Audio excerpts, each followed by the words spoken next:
What is going on, everybody? Hello, hello. Welcome to Al and Briley's 2026 Golf and Bowl here in Owatonna, Minnesota. Hope you guys are having a wonderful day so far. Apologies for having the mic off for a bit. We had an Ethernet cord issue. Apparently don't buy your Ethernet cords very cheap on Amazon because then they don't work. But let me know how you guys are all doing today. Let me know how the connection is. Let me know if the sound is okay.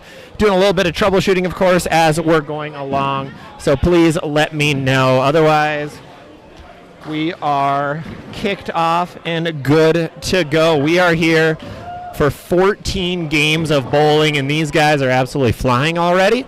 We are already in the fifth frame. Went way quicker. So what is going on right now is that we have 14 games of Baker four-person scramble-ish type event. So what originally happened this morning is all of these teams played 18 holes of scramble golf over at the Faribault Country Club here in southern Minnesota. And now all these teams, half the teams are back for 14 games of Baker bowling, and another half are going to be back tomorrow. So let me know if you guys can hear everything and are good. The internet connection on the Wi-Fi here is spotty at best. So let me know if everything sounds okay.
So we can't actually see it right now, but on the right side of your screen, we already have a front 10 over on lane 14. So just seeing that, things are a little bit spotty right now from James. What's going on? Ira, Maniac, what's up? 180 average, how you doing? So hopefully it's good to go now. I did have to shut the stream off for a second to boost the quality. Unfortunately, you can't boost it in the middle of actually streaming, and they got a 6. They just get a 6. Also, we have Nate Schutte here joining us again. If you have watched any of our streams in the past, he's been joining us. He has joined us previously. He actually golfed already today, so we're going to get a little bit of context from him later on to see how the golfing all went. Nate, how you doing? I'm exhausted. Long day? Real long. No, that makes perfect sense. I got to the golf course at 7 o'clock this morning because I needed to hit the range. I have not touched a golf club since September of last year. That's my awesome. team was relying heavily on me on the golf side to make up for my lack of performance on the lanes. That's fantastic. Well, it went okay for you, though? Yeah, we surprisingly did pretty well. So okay. We're feeling pretty good going into tomorrow.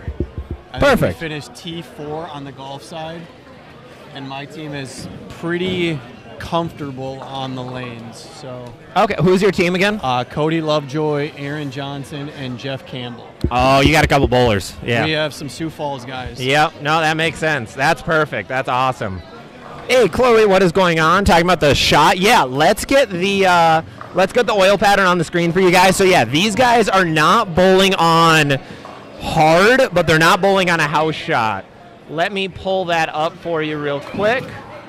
Bang, there is our oil pattern. It is a customized from Kegel 45-foot 5-to-1 ratio pattern. So not easy, but not hard, and we already can see that with a team shooting 286 out the gate. That was Team Blaha, run by Mark Blaha, who was on the PBA what was it called? The LTC? LCQ? No. League Bowler, LBC. There we go. League Bowler Championship, yes. I think is what it was called. Yeah, he was on one of the TV shows that they had for that last year, 2 years ago. I think it was 2 years ago. It was the first year they had it, and they didn't have it in 26. So I think it was 24. But he was somebody who was on that. But that is the oil pattern that we're seeing. We'll flip it back over to our lovely front. Chloe, good to see you, though. Good to see everybody who's hopping in today. I hope you guys are enjoying things. Hopefully things look okay for you. Let's see. We'll get rid of that.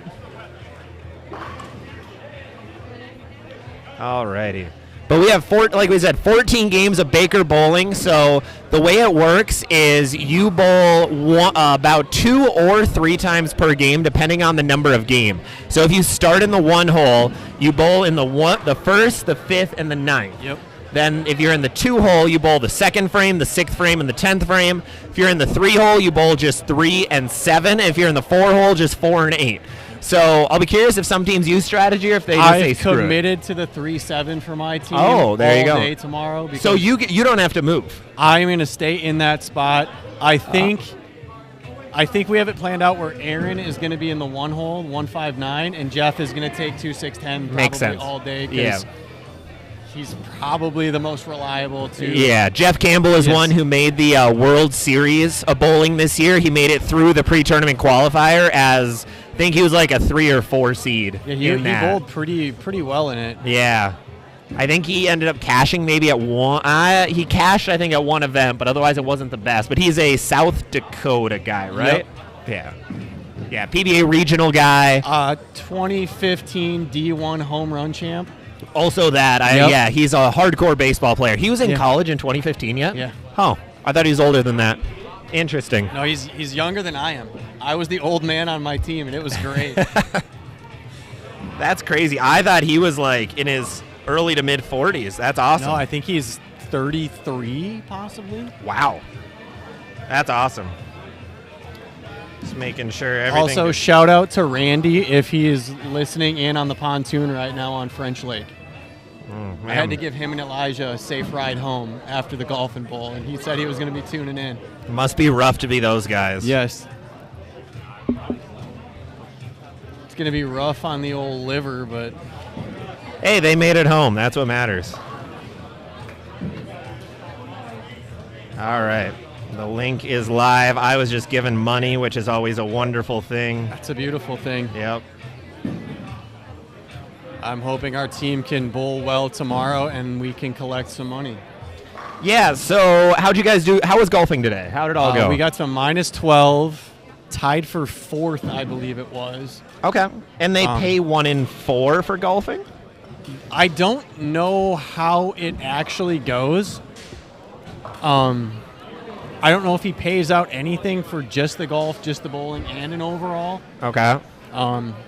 We're going for that overall win right now. Yeah. Yep. Makes sense. Yeah. So the way this tournament works for everybody who's newer is this is a golfing and bowling tournament. So earlier in the day they had 18 games of 18 holes of golf that were played, scrambled golf. So if you're not a golfer, what that means is you all take your first shot, take your drive, you take the best one, you continue that throughout the day. So scores are very low. I'll have those scores for you guys in just a minute or two. Those are finalized.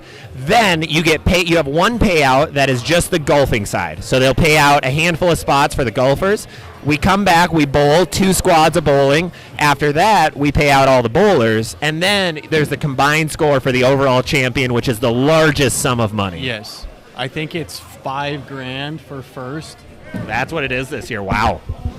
So, yeah, it's not a bad thing to take first for either event. There are some teams here who line themselves up to be a golfing team or just a bowling team. Some of them do both, but that's kind of harder to find. If you can load up a really good golf team and finish in the top 2, you can usually get enough points if you can hang on in the bowling side to cash. Yes. I know Pedersen's here that are on lane 10 right now, generally really solid on the golf side, and then they just scrape their way as some 190 average bowlers on the bowling side and end up making money every year. So that's why they keep coming back. Makes sense. I'm going to pull up those golf standings here quick, see how all that went. So, looking at the scores, I don't know. Do we have finalized scores? I'm not seeing any finalized scores yet. I'm seeing them after 15 holes, not after 18, though. Let me see if I can sign into our Golf Genius here.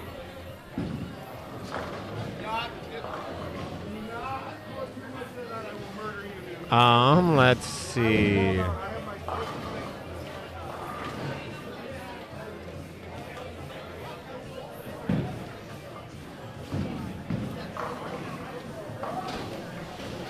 Yeah, I'm not seeing anything actually included in yet.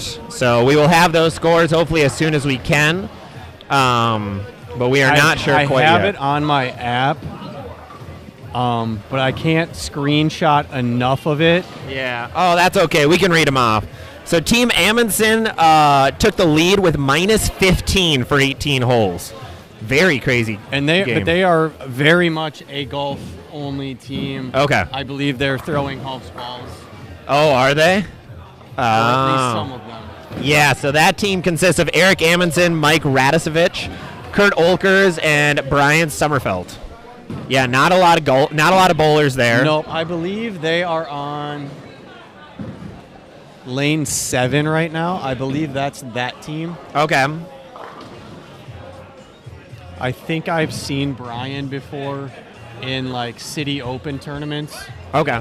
In town here. Yep.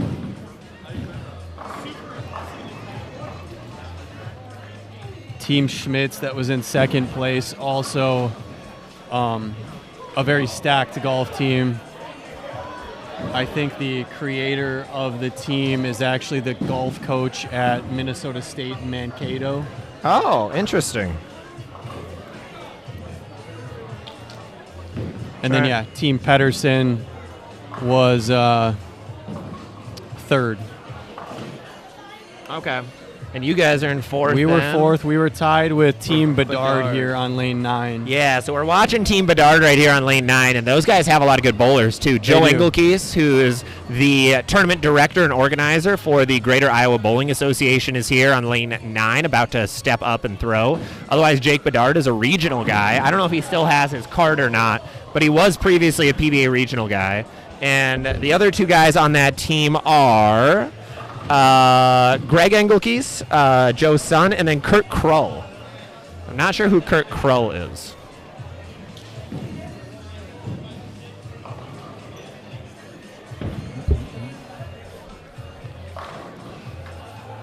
All right, let's see. So we are good. Okay, I just was trying to get some housekeeping things figured out, and I think we're good to go. Everything looks set. It was a blast on the golf course because we got paired up with Gusto, Hersrud, Andreessen. Yeah, college standouts. Yeah. So it was friendly chirping the whole time, and some not so friendly, but two of those guys are top 5 college bowlers in the nation, right? Yeah. Lucas and Zach are. Zach Andreessen, Lucas Hersrud. And then Evan Bowles, I believe, also. Does he Evan. Evan White, he might just golf. I don't know if he bowls as well, but he's also a St. Ambrose. Okay. But it was a great group. Yeah. To be paired with. It That's was a blast awesome. all day. Yeah. That's fantastic. Yeah, and those guys are coming in tomorrow. We start at 9:30 a.m.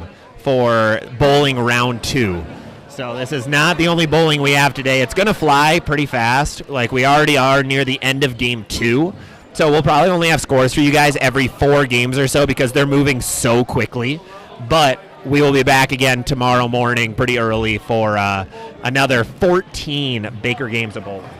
I would assume it'll go quick. We'll probably be done by 12:30, 1 o'clock tomorrow. Yeah. Yep. Because it'll start better. Yep. Yeah, and this started at right on time. We started right at 4:30. Yeah. Minus me not knowing what Ethernet cables work and what ones don't. Everything has been perfect. So teams were all here. Everybody's ready to go. Nobody seems too inebriated right now. Those ones, I think, are elsewhere still drinking. Ah, that makes sense. They knew better than to try to bowl 14 games after 18 holes of golf. We would have only had 3 bowlers. Ah, yep. That makes sense. No, that's what's tough about this, too. This is a long day. You guys started at what time this morning? the golf started at 9 o'clock, but obviously their driving range is not enormous, so you can only get about 8 people at a time. Oh. So you kind of have to get there, hit a few shots, get out of the way so everybody else can kind of get something in if they want. Yep. That's crazy. It's a grind. It's about a 6-hour round because you're playing as a group of 8. Yep. So you can kind of keep track, make sure nobody's cheating because there's so much money involved. Yes. That's the big one. There's a lot of money involved, and golfing, as everyone knows, there can be a little bit of fibbing that can happen. So got to hold everybody accountable with $5,000 on top. It's not a small amount of money. Shout out, Brooke. We do have our interim tournament organizer running around grabbing scores already, so we'll see when we can get some new scores up. Brooke Salzman, another standout college bowler, who is now tournament director for a day. Great shot there on lane 9. I believe that's Greg who came in with that. They can go 227 if he can strike out, which scores are going to be interesting today. It's a 5-to-1 ratio pattern. It's 45 feet, which in this building, it's very high friction, so it plays more like 42 feet.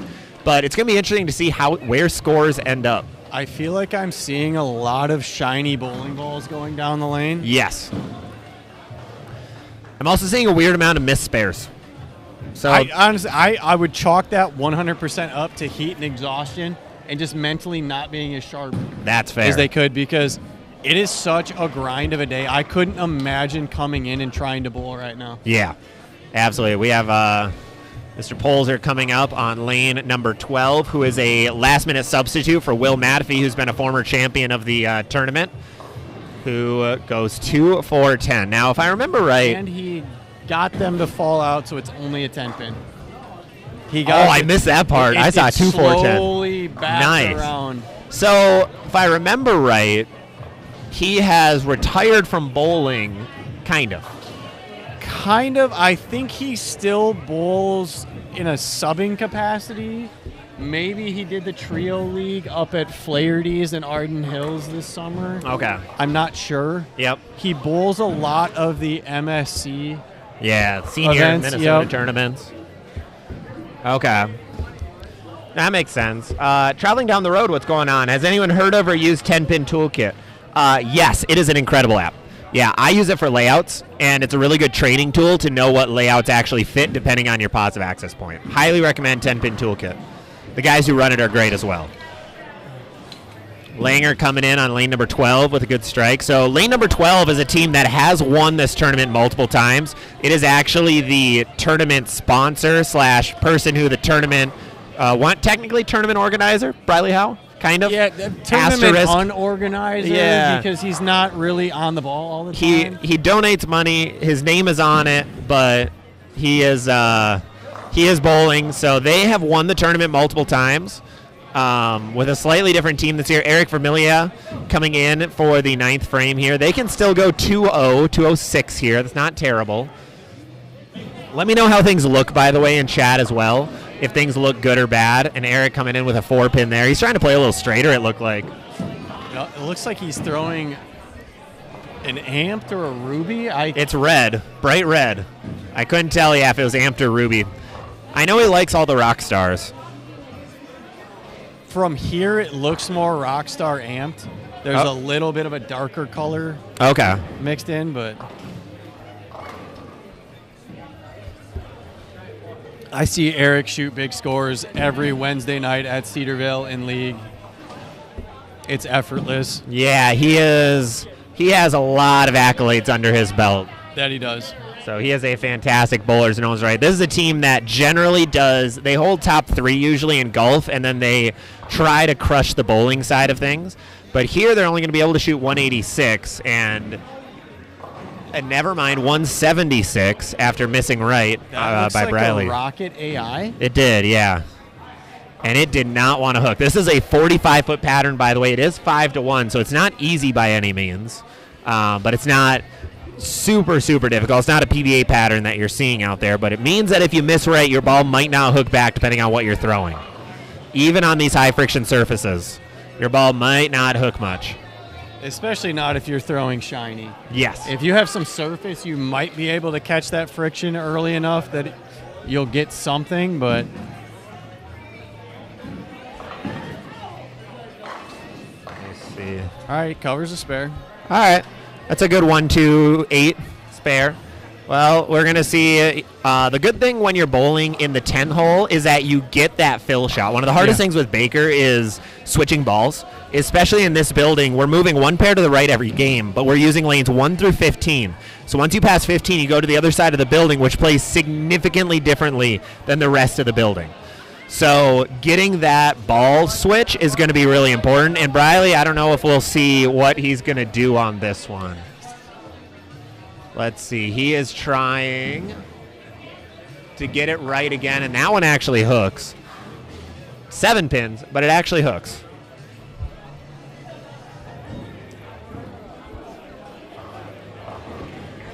Oh, man.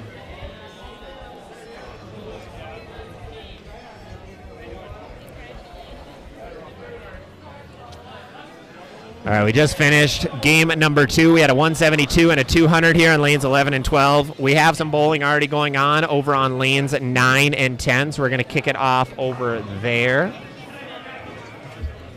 Yeah, the Baker system, it goes so fast. If you aren't lined up, it feels like it goes even faster because you don't have time. Absolutely. It just, even though it's 14 games, it feels like a lot. It is not many throws. Everyone's bowling 4 games at most. Some people are bowling a lot less. And it's hard to get in a good rhythm. Yes, absolutely. That is very difficult to do on this. Because, again, if you're only bowling 2 frames a game, you've got a little bit of a break in between, and if you're not lined up, you got to waste one of those 2 frames trying to figure something out. Yep. So even though you want your best person bowling that 10th frame so they get 3 frames a game, it is also very hard to do because then your people who aren't doing as well never actually catch back up. Yeah. Honestly, like just what I've seen so far, I feel like it's a nice 4-9 pickup on lane 10 by Mr. Bedard. Huge spare there in the first. Honestly, looking at this, I'm thinking my attention star might be something that gets a look right away in practice. Probably. No, attention star, a lot of those big ASIM pearls look like they'll be pretty okay. It's got enough core to kind of slow it down. Yep. And for me, it's never really been snappy on the back end. It's very smooth. Yeah, that ball was never known to be too quick down lane. I'll be back 1 second.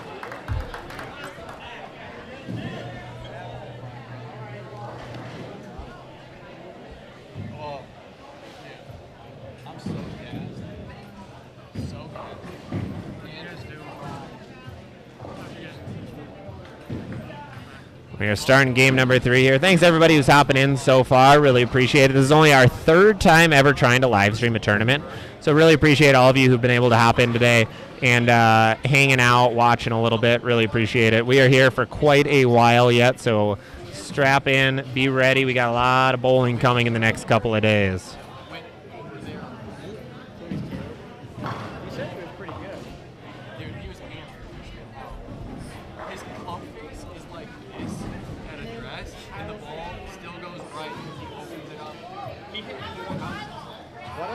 There we go, going into the 3rd frame here. We're watching now another former champion team coming up on lane number 9 is Team Hogan, I believe, is the leader of this team. It might be Team Holmes otherwise. Nick Hogan, Henry Trutwin, John Cryer Jr.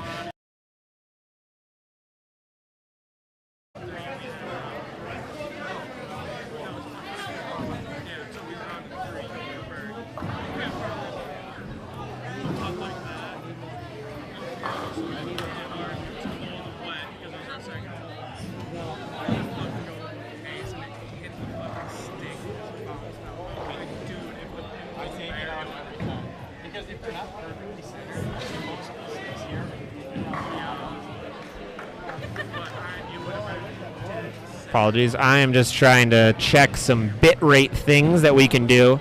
So let's see. Let's go back down. Steve Bone, what's going on? How are you doing? Hope you're having a good day, sir. Hope you are doing well. Hopefully everything sounds good and looks good as well. Hey, Ronald, how you doing? Everything's going well so far. We are in game number 3 right now. We've got a lot of strikes going on.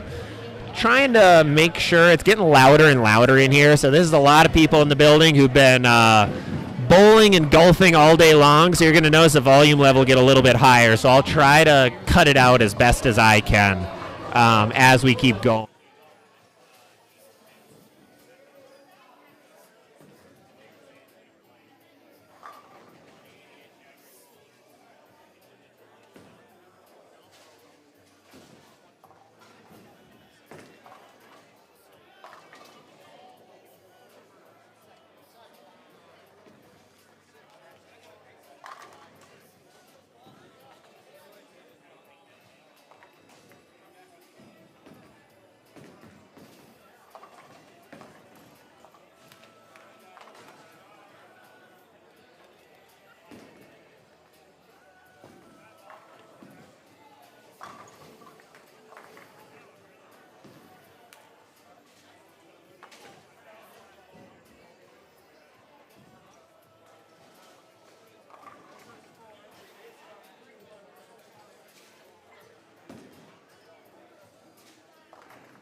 All right. Oh, I see what happens. Okay. Sound should be back. Apologies for that.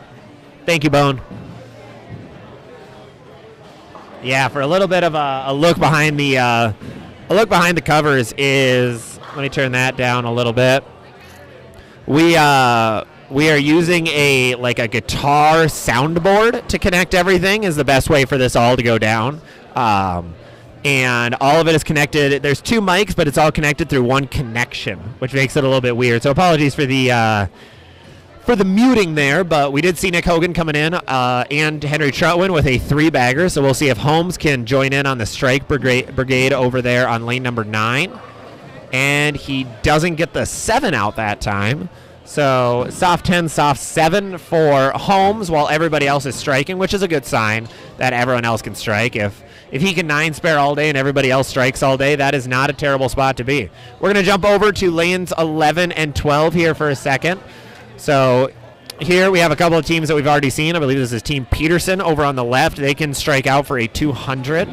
They are a fantastic golfing team. They've actually won the golfing portion of this event a handful of times. I thought I lost my hearing at the Pete. Understandable. Nope, you haven't lost your hearing quite yet. Over here on this right lane, we also are going to get a potential 173 coming from that team. So, like I said, scores are not high. I am not seeing a 200 across these many pairs of lanes minus the Holmes team.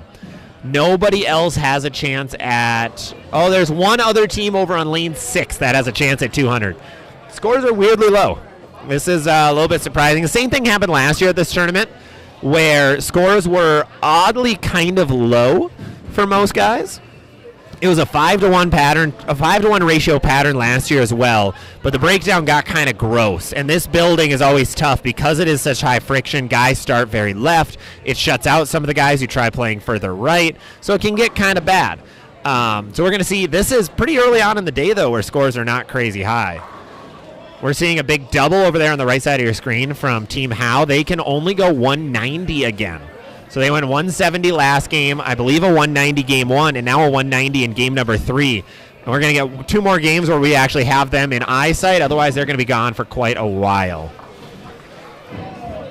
All right, I'm back. That was my bad. Nah, you're good. Don't worry. You did not miss much. We're going to jump over to see if the team can overall hang John Holmes over on lane number 9.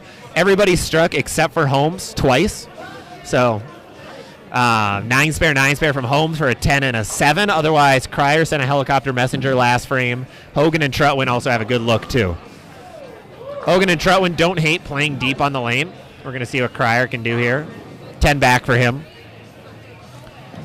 I'm selfishly trying to see how Chad's bowling at the Lucy. Oh, the Lucy is going on right now. Yeah. Which is why we lost some participation Yes. in the golf and bowl. Yeah, a couple of the guys who sometimes bowl this event, like last year we had a Ryan Barnes team, we had a Wesley Lowe team, and everybody's out bowling the Lucy. Mitch Hoope was here. Hoope Alex was here. Eplinger, Yep. AJ Chapman. Oh, yeah, Chapman was here last year. So we had a lot of PBA guys last year, and this year there are no touring pros because they're all down in Houston right now trying to win a title. Peterson even was... Shout out to him. He bowled really well at the Lucy. His teammate carried him. Yes. Oh, he got hard carried. They were 5th overall, I think, after C Squad. Yep. Which, shout out Kayla. Big strike there from Nick using a monsoon on. So you're going to see a lot of lower end bowling balls being thrown right now. Hogan being able to try to get them at 258, and that is, we did see a 216 here out of Team Bedard, so that's a good sign. They aren't the only team to get to 200, but otherwise we see a 170, 150, 190, 120. It looks like our team over on lane 8 already can max out at 200 even if they strike out. I see a 180 and a 170. Scores are low, like weirdly low. Well, and I think it's going to be weird. You're going to catch pairs that suit the eye, and you just have to whack them. If you don't, because everybody plays all over the place, they get a little wonky.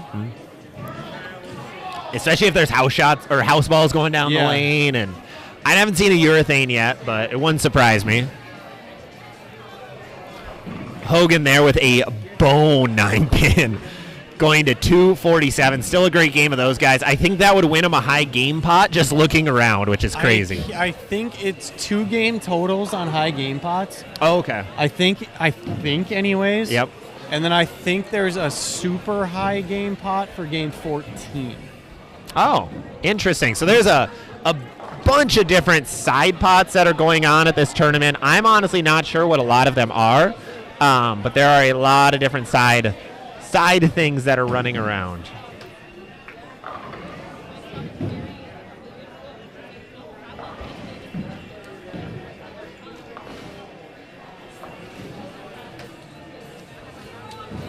All right, game number 3 is officially almost over for every team. We're going to get a new team jumping in. Like I said earlier, all the teams are moving 1 lane to the right, not 1 pair, 1 lane. So you bowl your entire game just on 1 lane, then you move over to the next one. Everybody's moving the same direction. Nothing too crazy difficult in that regard, which makes it a lot easier for these guys. I saw the 9. Thank you.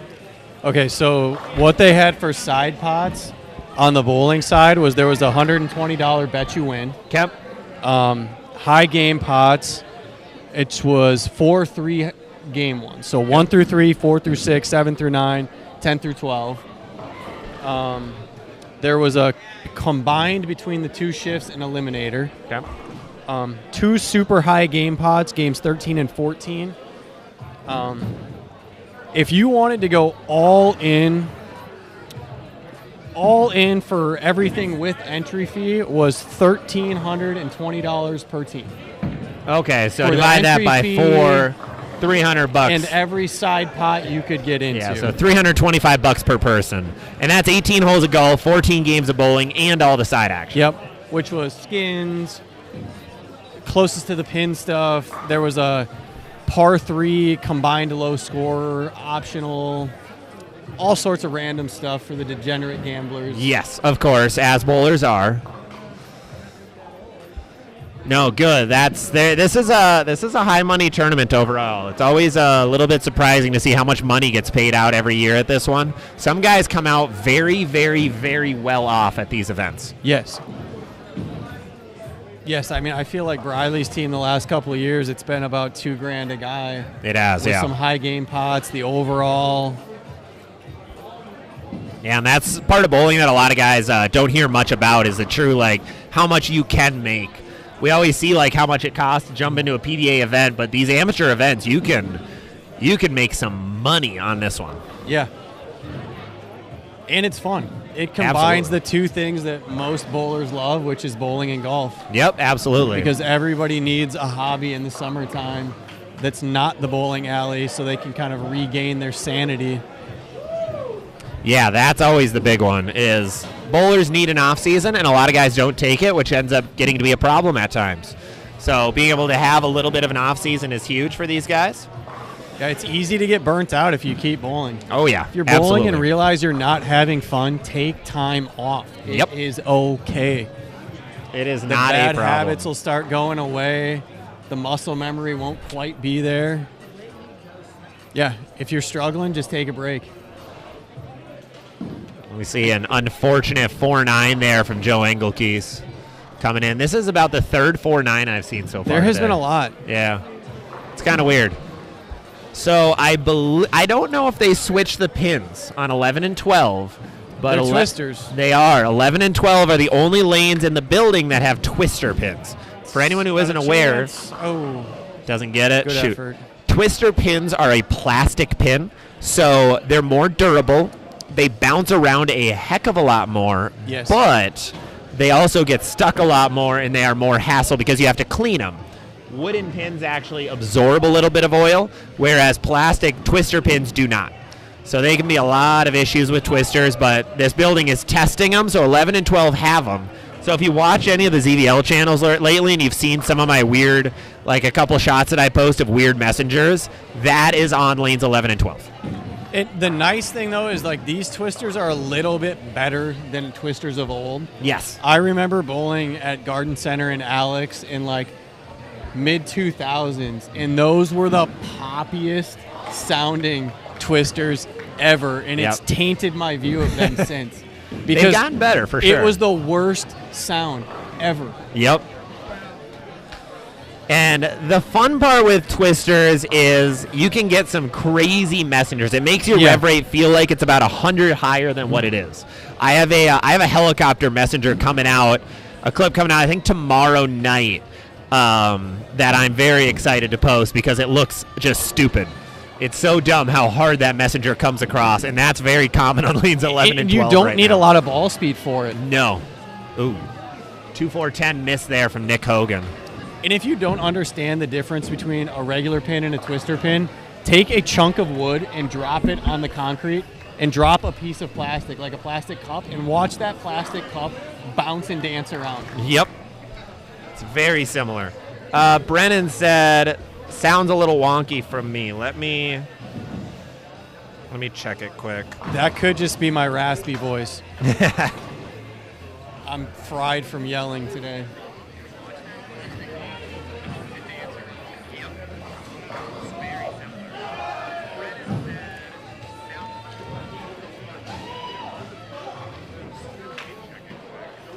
Okay, I think it's looking pretty okay. I'm just gonna lower the gain.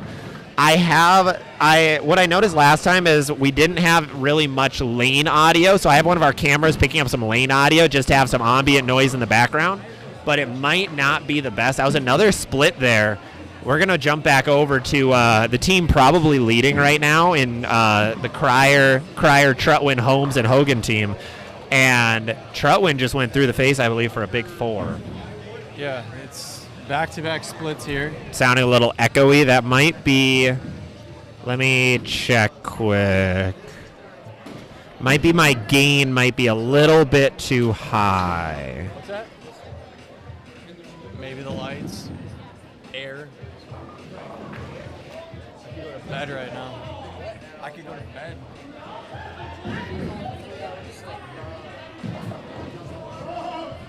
All right, we'll try that out a little bit.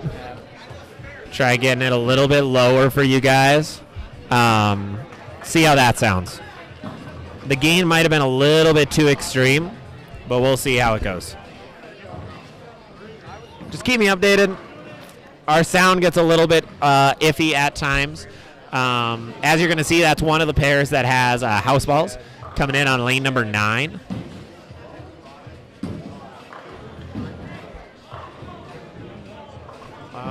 Let's see what John Cryer can do here. We're going to watch these guys a little bit longer because they are probably leading it right now. We'll have some scores in a minute, hopefully in the next game or so, but I want to see what these guys can do.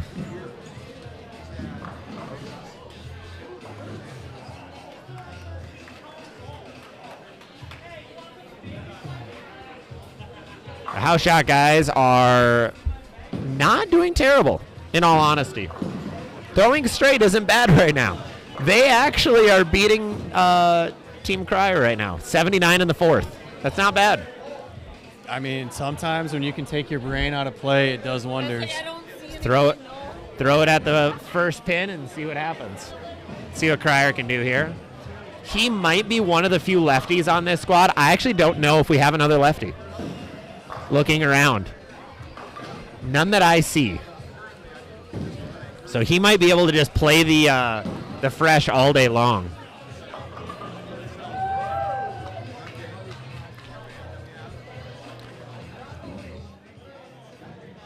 Yeah, I mean, typically there's not a lot of lefties in general. Yep. Even though lefties can whack this building. Yeah. This building is honestly a lefty paradise in a lot of ways. Lefties generally do very, very well here. Let's see what Nick Hogan can do on this one. We are already nearing the end of game number 4 for these guys. I believe that, yeah, this is already game 4. Hogan there leaves a 10. Because as you turned around, it was falling forward. Ah, and we had an open frame from the house shot guy, or the house bowlers. This pair's a little bit better now. A little bit more. Yeah. We're going to jump over to lane number, ooh.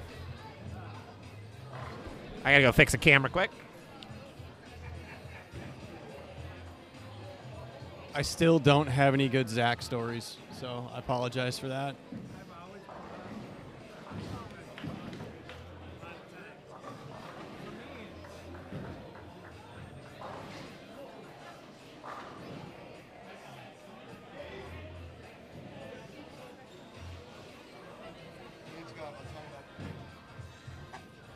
That song killed me today.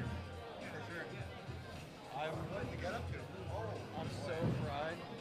I don't wear short sleeves. I wear long sleeves and hoods most times when I work outside. Because the sun is what fries me the most. It sucks the life out of me. I'd rather be sweaty with that and then cool down. Yeah, that was a rude awakening today. No, I did again. What's that? I just wear like mid-80s, but it's just hot. And you're out there for a long time. Really humid, probably. Yeah, it's a start. It got better once it got warm, but Still. it was surprisingly dry out there. It was just in Fairmont. Yeah. Which course was it again? The country club. The country club in Fairmont. Nice.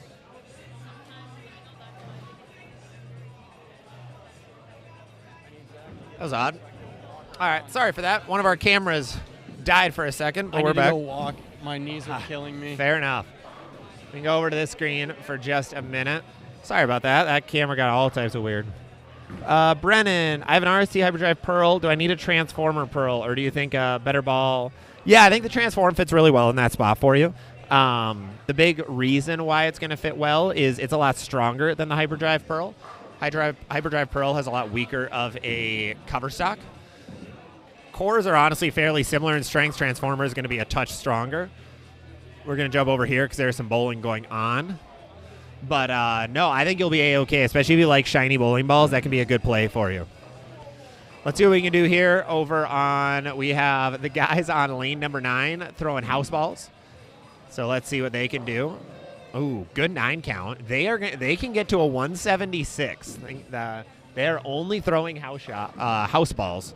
They are not bowlers by any means. Let's see what John Cryer can do here in the 9th. Get these guys lined up. They could potentially still get a 190 out of this game. It's a very good 190. He's wheeling the lane a little bit more. 10 back for John. Let's see what Hogan can do. Hogan tripped out a 2-8-10 on his last shot.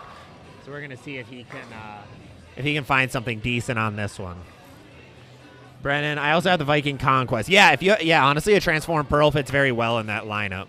Transform Pearl can fit great in the with a Hyperdrive Pearl and a Conquest. It actually fits right in the middle of them both, which is awesome. There you go. Let's see what Nick can do here. Try to finish this game out. Another game of very few 190s. Got that one a little bit right, but that looked a lot better. So he's throwing it kind of hard, a little bit further right with the Storm Monsoon. It looks like the guys throwing house balls got to 172. Pretty decent 172 for their end of game 4. Not awful at all. Not terrible in the slightest. Let's see what Hogan can do here. Again, if you're just joining us, welcome, welcome. We have a lot of bowling that is going to be going on throughout the evening into tomorrow. We have 14 games of Baker bowling, 4-person Bakers, going on right now. There was a golf portion that happened earlier today. Still waiting on those final standings for that.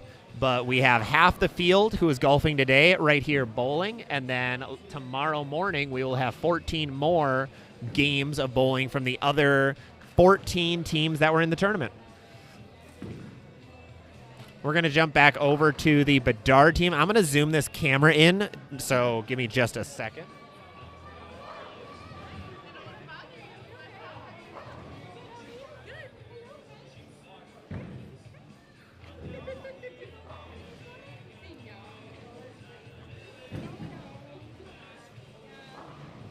All right. Little bit better there. A little bit better. Ryan, what's going on? How you doing? Welcome, welcome. We're going to watch the Engelkeys team here for a little bit. They start off with a sanctioned 1-bagger here. So teams are moving 1 pair to the right now is all that they're moving. So nothing too crazy on the moves. It's 14 games, and we have 15 pairs in play, so everybody's just missing 1 pair. See how that one looks. I have no idea what ball that is, but it looks sick. That ball looked really good. Feeling old? Is it today your birthday? How much did it cost to get into the tournament? Yeah, so let me grab that quick. Overall, tournament entry was... see if I can find that easily.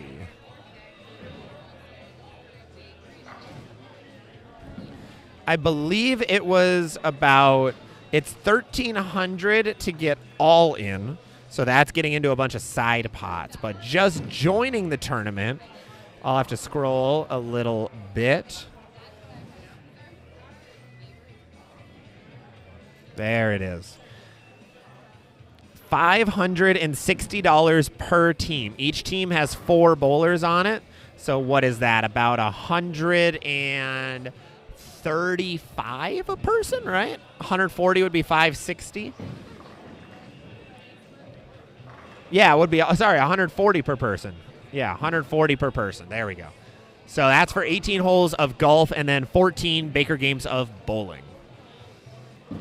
So we had Joe missing the turkey here with a 7 count. Looks like a 2-4-8 conversion. 115. Did I mess up my math? 6. No, that'd be 520. There we go. Ha, got it. Already had my morning, afternoon, and mid-afternoon nap, getting ready for the pre-dinner. And then the post-dinner nap is going to hit well, too. So... yeah, you are at that point, which is fantastic. Yeah, I'm not seeing any updates on the actual numbers yet for where the tournament's at.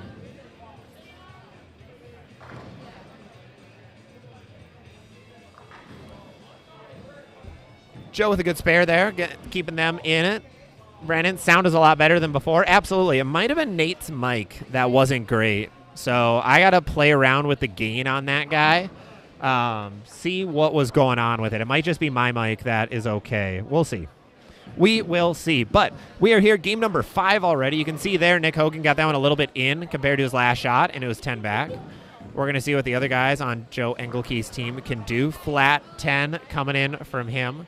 On that flat 10, we're going to move over to lanes 9 and 10. We have Don Connor's team coming in on lane number 9. First time we're seeing them on the day. They did not have a good day golfing. I did see that they were around +2, which was near the end of the bottom of the pack after 15 holes. So I highly doubt they made up 10 strokes in 3 holes, but you never know. So I'm guessing they're going to try to get a lot back on their golfing side, on the bowling side. But they do have some fantastic bowlers with them. Coming up right now is Darren Bloomquist. He was a PTQ guy for a good amount of this season. So he is jumping around to a lot of PTQs. He did pretty well for quite a while.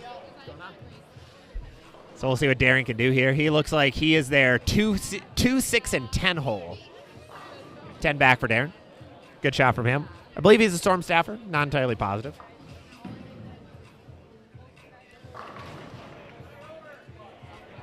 Catch back up on the stream quick. Got to make sure my phone is not dying because unfortunately, as we all know, bowling alley Wi-Fi is never good. It is never the greatest, so we're struggling a little bit on the Wi-Fi, but it looks like the wired connection is coming in pretty okay. So that's all right. Yeah, that was a decent shot if you like 10 back. It's true. But now we have a 4-7 from Logan Langer on that side, so missing the double. And I mentioned it earlier, and I'm still trying to keep track of it, but scores are not high. To put it very bluntly, scores are very low for a 5-to-1 ratio pattern, but it is 4-person Baker, so you only get 2 to 3 frames per game to try to lock in. Jeff Burton, what is going on? Good to see you. So let's see if Logan get this spare. The good thing is the shot is easy enough where you can hook at all your spares, which should boost scores a little bit, but we are seeing a lot of opens yet. And we have the, get some loft on that house ball. Good spare there. 3 spare, 7 spare, strike, 8 spare coming in for the guys on lane number 10. We're going to watch one more shot here coming in. I have to check who this final bowler is on their squad. That is Mason Evans, I believe. Who that is. Mason Evans, who guttered. That's unfortunate. I did not watch that shot at all, but I just saw the 0. That was off of a spare, so they are at 50 in the 3rd. I love the mix of guys who are obviously bowlers and guys who really hope we're the golfers. Yeah, so that's a fun thing with this tournament is you have teams who have a lot of hardcore golfers. You have teams who have a lot of hardcore bowlers, and then there's sometimes a mix of the two, sometimes not. So it's kind of a strategical thing for this event. Golf and bowl events are always so cool because you have, like, there's a payout, a prize fund for the golfing portion. There's a prize fund for the bowling portion. Then there's the combined prize fund. The combined prize fund is the big one, but it is important that you can try to hit both, but if you can lock in a bunch of scratch golfers and you can crush the scratch or the golf portion, you can make some money. That's what some of the teams do around here is that they will kind of struggle bus it on the bowling side, but they'll crowbar the golf side and make some money yet. So you can see that's what the guys who are bowling all with house balls on lane number 10 are doing. I believe they did pretty well on the golfing side. How'd the golfing end up? I'm still trying to find standings. Unfortunately, they were not posted anywhere, so I have to connect with Nate here to grab that standing sheet from him. Well, let me see. Let me check if we do have bowling standings started off yet. We have 2 games in right now. We have, let's see.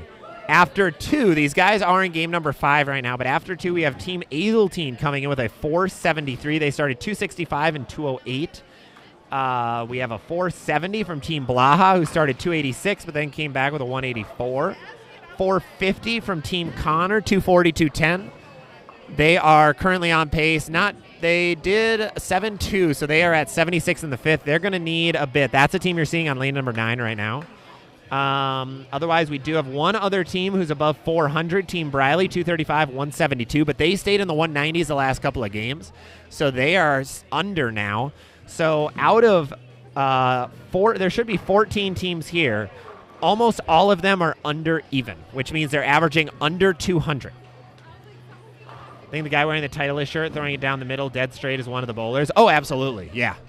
100% it is. Darren coming in there with a flat 10. Let's see. Is that going to pick it? Oh, misses the spare. They were clean up to that point. Even though they have house balls, they are sparing everything. It is awesome to see. We're going to jump back over here to lanes number 11 and 12, the twister lanes. I say the twister lanes because they have twister pins installed. 310 there for Holmes. Holmes went 9 out and then baby split there. So he is not having a fun time right now, but these guys still, if they pick this spare, they can still be in the 200s with ease. What would be a good ball up from the Ion Pro Hybrid? That would be something like a Phase 2. Phase 2, Game Breaker 5, Lethal Venom. A lot of those stronger medium smooth balls will be a ball up from the OG Ion Pro. Great ball. Ryan being clean through 7 is wild for that team. Oh, no, they were almost clean all the way through last game as well. They shot 170 last game. Like, their spare shooting is through the roof right now. So, whatever it is, I mean, they're leaving a lot of head pin leaves. So, that makes it a little bit easier. They aren't splitting much. They have 0 splits on the board right now. We're going to see what Team Bedard can do here. They need a strike. Oh, wow. That's a twister pin leave. 177 max for these guys coming in on lane number 12. Lane 11 with that big spare from John Holmes. They're at 175 in the 8th, so they still have a good chance to get to 200. Those guys are doing very well right now. They had a lot of great games. The last 2 have been a little bit tougher, but they're still keeping their low games high, and that's a big thing for these tournaments. That's so in. Maximum punishment there for Nick Hogan, former champ of the event, coming in with a 6-7-10. Oh. Whoa, was that a 2-3 or a 4-5? I wish I had instant replay. House shot guys are house ball guys with a big split there, going 193 in their game right now. You know what? Sorry, Hogan. We are finishing off with house ball guys. This is for a 193 game. Let's see what that one's going to do. That's a good 8. It's a good 8. 191 for these guys. That is awesome. Oh, I love it. I hope they win. I hope they lead this tournament. Let's see. Brennan, is Viking Conquest, Transform Pearl, Hyperdrive Pearl, and a spare ball a good 4-ball arsenal for house shot? Yeah, I think it looks really good. Shiny balls are generally a little bit better on house shots a lot of the time, so I think that's A-okay. Darren there with a big strike. Darren, they can go 2-teen if they strike out. Keeps them fairly high up for the bowling portion. So the interesting thing with this tournament is going to be the 2-squad format. So we have these guys who've been golfing all day long, coming in to bowl 14 more games. So there's going to be some fatigue that happens. I don't know how many of them actually ate between. I think the golf ended around 3 or 3:30, and the bowling started right at 4:30. So I'm assuming most of them ate something, hopefully. But if not, this gets to be a long day of just kind of struggling, because you had 18 holes, different location, about 20, 25 minutes away, come back over here and get 14 games of bowling in. So the squad tomorrow that's coming in is going to be refreshed. They're going to get hopefully some okay sleep, and they're going to be good to go. So scores might be higher tomorrow morning compared to tonight. Now, the lanes shouldn't be any harder. The pattern isn't crazy difficult. They aren't going to put any shots down between this and tomorrow, so they will get a re-oil tomorrow morning, of course, but you won't have to worry. So when you put down we had a big 5 count there for John Cryer. They need 4 here to get to 200 even. But when you put down a pattern enough, like the more times you put down a tough pattern, the more true it's going to play, which means the harder it's going to play. So there's always a little bit of memory in the oiling machine if you're putting down a house shot a bunch and then you put down a sport shot. But this, you're putting it down twice. It should play pretty similar. Just depends how they transition based on the teams that are in tomorrow. So we're going to switch over to see if Cryer can pick up this super wash, get as much count as he can, try to get to 200 out of this. And 5. Nice spare. 201 for those guys. That is the third. Oh, we had a 257 over a couple of lanes over. A new team that's going to be coming on lanes 9 and 10. That is going to be Joe Ethan and Mike Upton's team that's coming in. I'm going to check who's on that roster quick. That is Joe Ethan, Ken Lindbergh, Mike Upton, and Chris Banks coming in. They had a big 257 last game. We're getting a little bit of movement going on right now. We are already getting close to the halfway point. That was game number 5 that's completed. Jumping into game number 6 right now. Trying to keep track of scores. We only have the first 2 games in right now, so we will have to wait. Ryan, it depends on how they transition based on the team of 4 guys throwing house balls. And that's the big thing is, like, who's in front of you? What's your cross look like? Because you're following the same guys all day long. So if you're following the house ball guys, I mean, they're just pushing oil down everywhere. So, and I mean, there also could be guys throwing 1,000 grit, throwing 500 grit, throwing plastic, throwing urethane. These hook a bunch. I haven't seen any guys throwing plastic yet, but there could be some weird stuff going down the lane. A lot of shiny balls, a lot of dull, whatever it may be. So that's going to be the interesting thing. Now, we have about the same amount of teams tomorrow, so there shouldn't be anything weird there, but this should be an interesting tournament nonetheless. We're going to get Don Connor coming in here on lane number 10, our Classic Products rep. He is throwing a Bionic, it looks like. I was trying to help him with a lineup earlier, and he softly trips out the 7-pin like he does.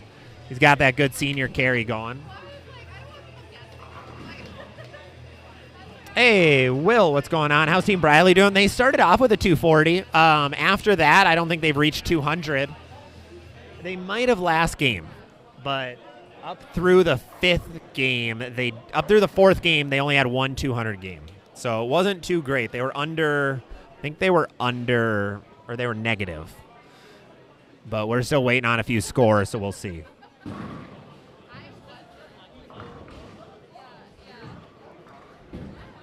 Jazzy B, I hate alternate shot in golf. It's like Baker, I want all the shots. Well, you do get all the shots. So I should have prefaced that. Apologies. The golfing is scramble. So you all are hitting every single time. You're just it's a best ball tournament. So the scores for it were very low. I believe it was negative 15 to lead the golfing side this year. And there was a couple teams fairly close to that. I'm going to get the golf standings here in just a second. I gotta chase down a guy who has those standings for us. They unfortunately weren't posted publicly and weren't given to me, so I don't have them. What are the leaders at? Good question. We are not sure. So after 2, it was 473. We're waiting on the game 3 and 4 and 5 right now. They're just starting game number 6. Now I assume the team of John Holmes, John Cryer, Nick Hogan, and Henry Trutwin were doing pretty well. They shot a 240, 210, 240. So I believe they're probably almost 100 up right now. Jazzy, I just did a tournament that did 6-hole alternate shot. That's weird. Sorry, that is not many shots of golf. It's kind of like Baker for bowling, where you need to have a lot of games of Baker. Like this tournament's 14 games, which means everyone's getting about 4 games of bowling in, which isn't much, but it's still an okay amount. I have bowled some things where it's like 8 games Baker and you're doing 3-person and you do not get many shots in. So 14 games is kind of nice for this event. The one unfortunate thing I'm noticing is because there's so many guys, everybody is standing up by the scoring monitor, so it's very hard to get shots of the actual lane. There are very few tripods that can actually get high enough for what I need. That might be my new purchase after this, are taller tripods. I have some pretty tall ones already, probably some 4-footers, but it looks like I'm going to need some like 8-footers for some of these buildings. Thank you, everybody, who's hopping in so far. Really appreciate it. Make sure if you're new here, drop a subscription, drop a like. Best way to help support the streams. This is only our 3rd time doing an actual bowling live stream, so I hope you guys are enjoying it so far. Trying to improve some quality things, improve some other things, so more to come on that side of things. And Don with a flat 10 there with a Bionic. Front 4 into a flat 10.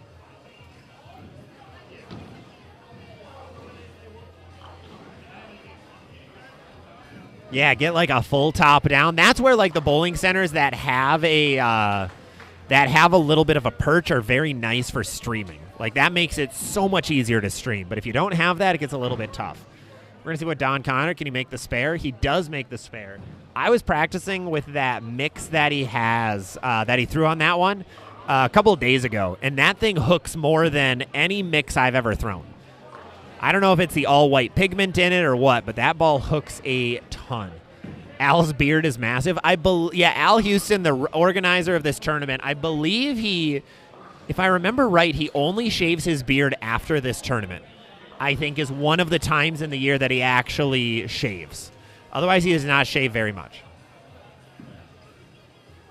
But there we had a 4-6 from Mr. Banks over on the Upton, Lindbergh, Ethan, and Banks team. Those guys had a 257 last game, and now they are two-bagger into a 4-6.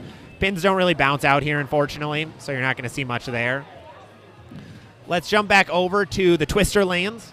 Twister lanes, the only 2 lanes in the building that have twister pins in them. So you might see some crazy messengers here, so make sure to clip it for chat. If we get anything crazy. Nick Hogan with a monsoon here. Nope, he's lame and only gets 10 pins back. Sad. So boring. We need some kind of messengers, guys. Come on. You can do better. We need a little better from those guys. Couple of helicopters, couple of things bouncing off both walls. You can see Joe Engelkees over there on the right side of your screen. They are on a 5-bagger right now. He knocks a 7 out of that rack. Scores still are all over the place right now. We have a 1-3-6-9 coming up from the House Bowlers. Big spare. Those guys cannot miss any spares right now. This is crazy. Brent, what's going on? Why twisters on 1 pair? Great question, Brent. I wish I had a really good answer for you, but I don't. The only thing I'm aware of is we were testing them for the last month or so, and the decision has not been made if they're actually going with them or not. So those are the only pins that were available. So lanes 11 and 12 have twisters. Everything else are regular wood pins. So that's something to be aware of. Brent is bowling tomorrow. He's on, well, his team named after him because he's selfish.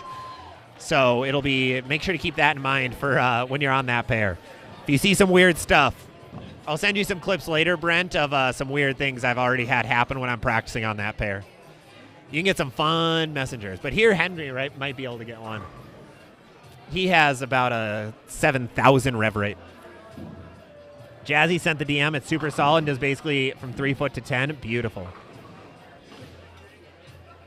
Oh, yeah. No, you are 100% right, Ryan. That's the biggest negative with twisters. So the pros of them are they last a lot longer because they're not wood. They're plastic, so they have a lot more durability. Almost picks up the 4.9. That would have been, oh, this place would have erupted.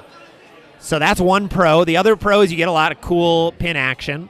So that can be a pro at times. The cons, though, the pins get a lot more slippery because the plastic doesn't really absorb the oil, so oil stays on them. You need to clean the pins a lot more, and that can have a lot of problems. But they can also get stuck in the machines then because they are so slick. Ooh, that is a screenshot we might never want to see again from that one from our Mr. Nick Hogan. 3-bagger coming in from those guys. Yeah, so pros and cons of the twisters. Unfortunately, these guys don't want to send any messengers. Maybe we'll get one from Holmes here. No, we see a 4.9. Okay.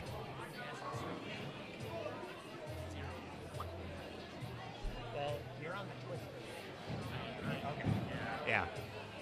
He got the 4 out. Oh, he did get the 4 out. Yep. Okay. 4 did get out on that one, it looks like. We might need a scoring change, though. Yeah. Perfect. That's a big 4-pin drop there for Holmes. See if he can get the spare on it. Yep, he gets the spare.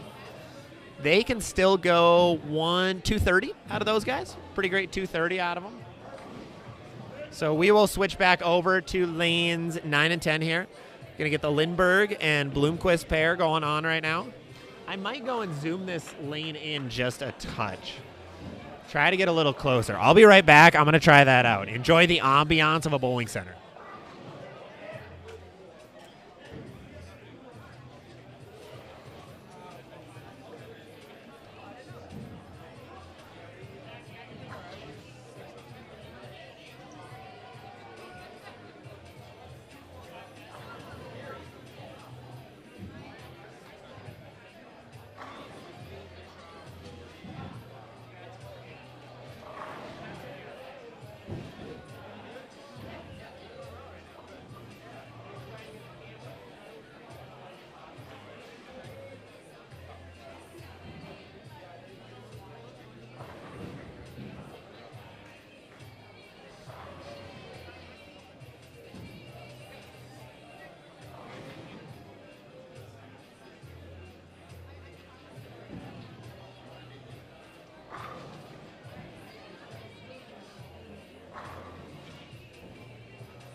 be here.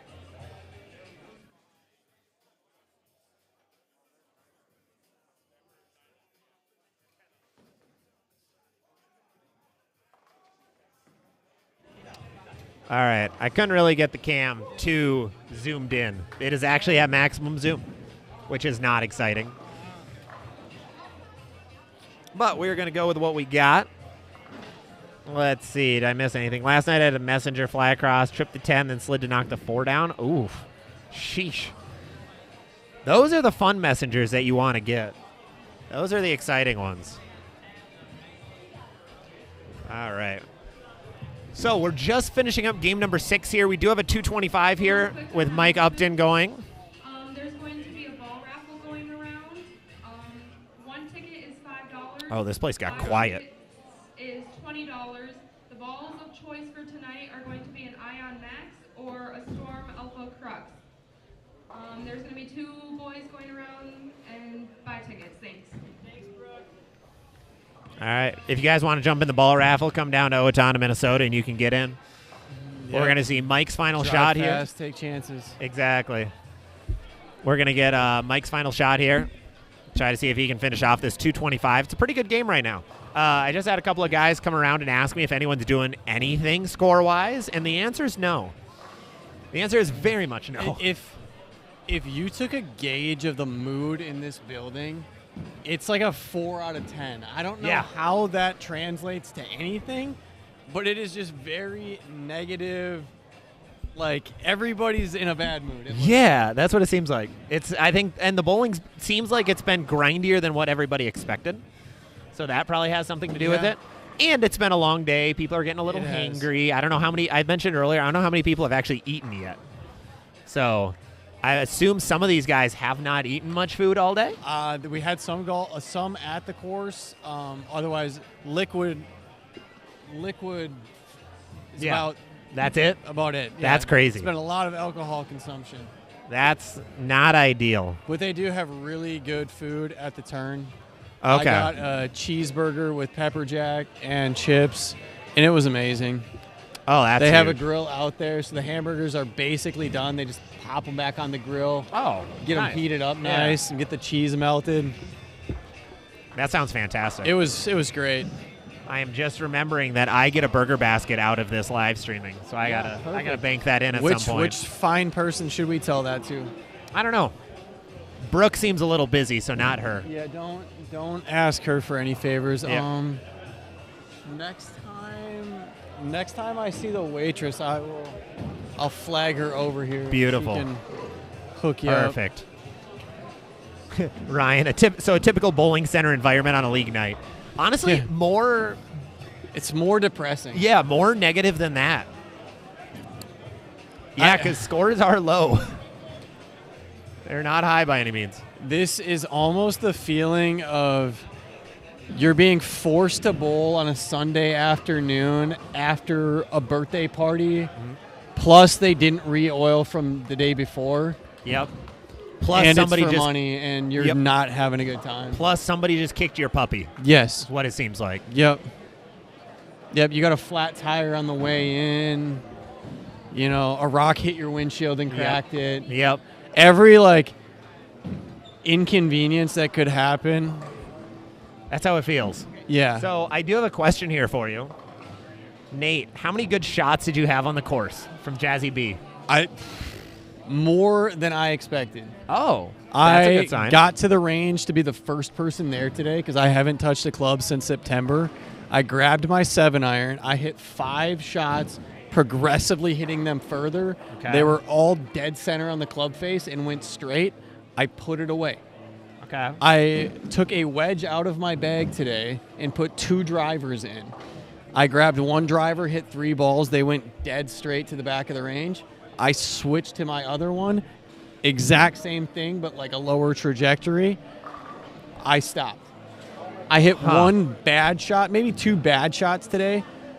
Otherwise, it was good. I was thoroughly impressed with how I played. Huh. I used to be good at golf. I but used to be good at golf. ever since I had wrist surgery, I don't play that much anymore Uh-huh. because I get too burnt out working at a golf course for 8 hours a day It's fair. to want to go back and continue to get bitched at by people and try to have fun. Yeah. That is fair. So I play scramble tournaments now, and that's about it. But Understandable. I did have a couple really nice shots, so That's good. I That's was- huge. I was happy. That's massive. Good day to do it when money's on the line. Yeah, I didn't realize we have Storm rep Andy Shutt in the building. He's over on lane number 5, or 6, Yeah, so we'll be I can't getting him in a remember second. Who he was all playing with. He was on the Blaha team.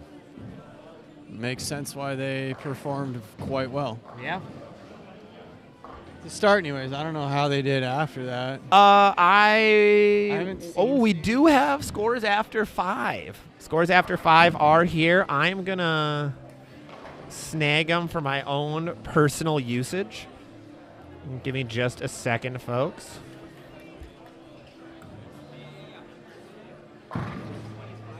Values only. That is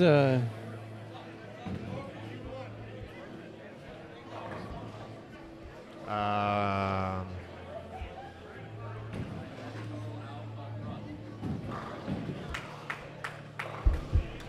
we don't have all of them, though, I don't believe. We only have 9 of the teams. That's odd. 10 of the teams. Yeah, I was gonna say something about that didn't look right. No. So the scores we're getting aren't perfect yet. Okay, does this have all of them? This might have all of them.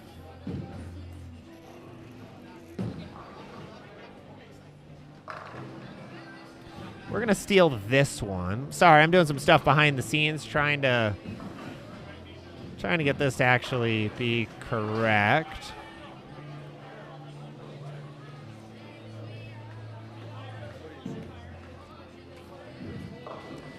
Let's see if I can get this to sort properly. Oh, God. How does Zach sort on Google Sheets? Format. No. Convert to table. Okay, cool. No, I didn't want to do that anyway. I have no clue. Sort by... I'm gonna use my boomer status here and not help you. Technology. Thanks, bad. man. I appreciate it.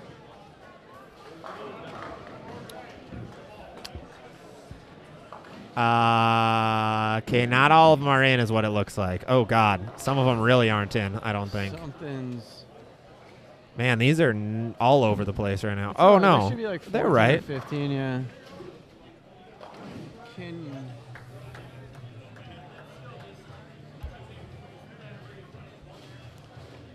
Let me try one more time. Sorry, we're doing this on the fly trying to get scores. All right, well, you know what? Let's see. Team Bedard has a 951 minus 49 through 5. Team Blaha is actually plus 170. They've gone 286, 184, 186, 236, 278. Yeah. They're in the lead all or by nothing. a lot. They're in the lead by over 100. Next closest is a 1073 by Team Connor. 240, 210, 190, 212, and 215. We actually have those guys in front of us on this cam. They are on lanes number 11 right now. We have a 1069 from Team Ethan, who we were just seeing. 195, 196, 186, 235, 237. So we have 1, 2, 3, 4, 5 out of the 15 teams are above 0. And I mean, selfishly, I need Bedard's team to not be on their A game Yeah. Well, Because- they are minus 50. because they're.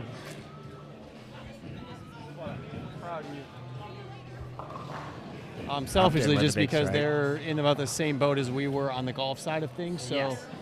you know, if the less they have on the bowling side, then we can stay ahead of them. Yeah. Can you pull up those golf standings again? Yeah, let me. Big 278 spare there. That was fun. So We're going to jump back over to these guys the for a minute. highest golf finishers Yep.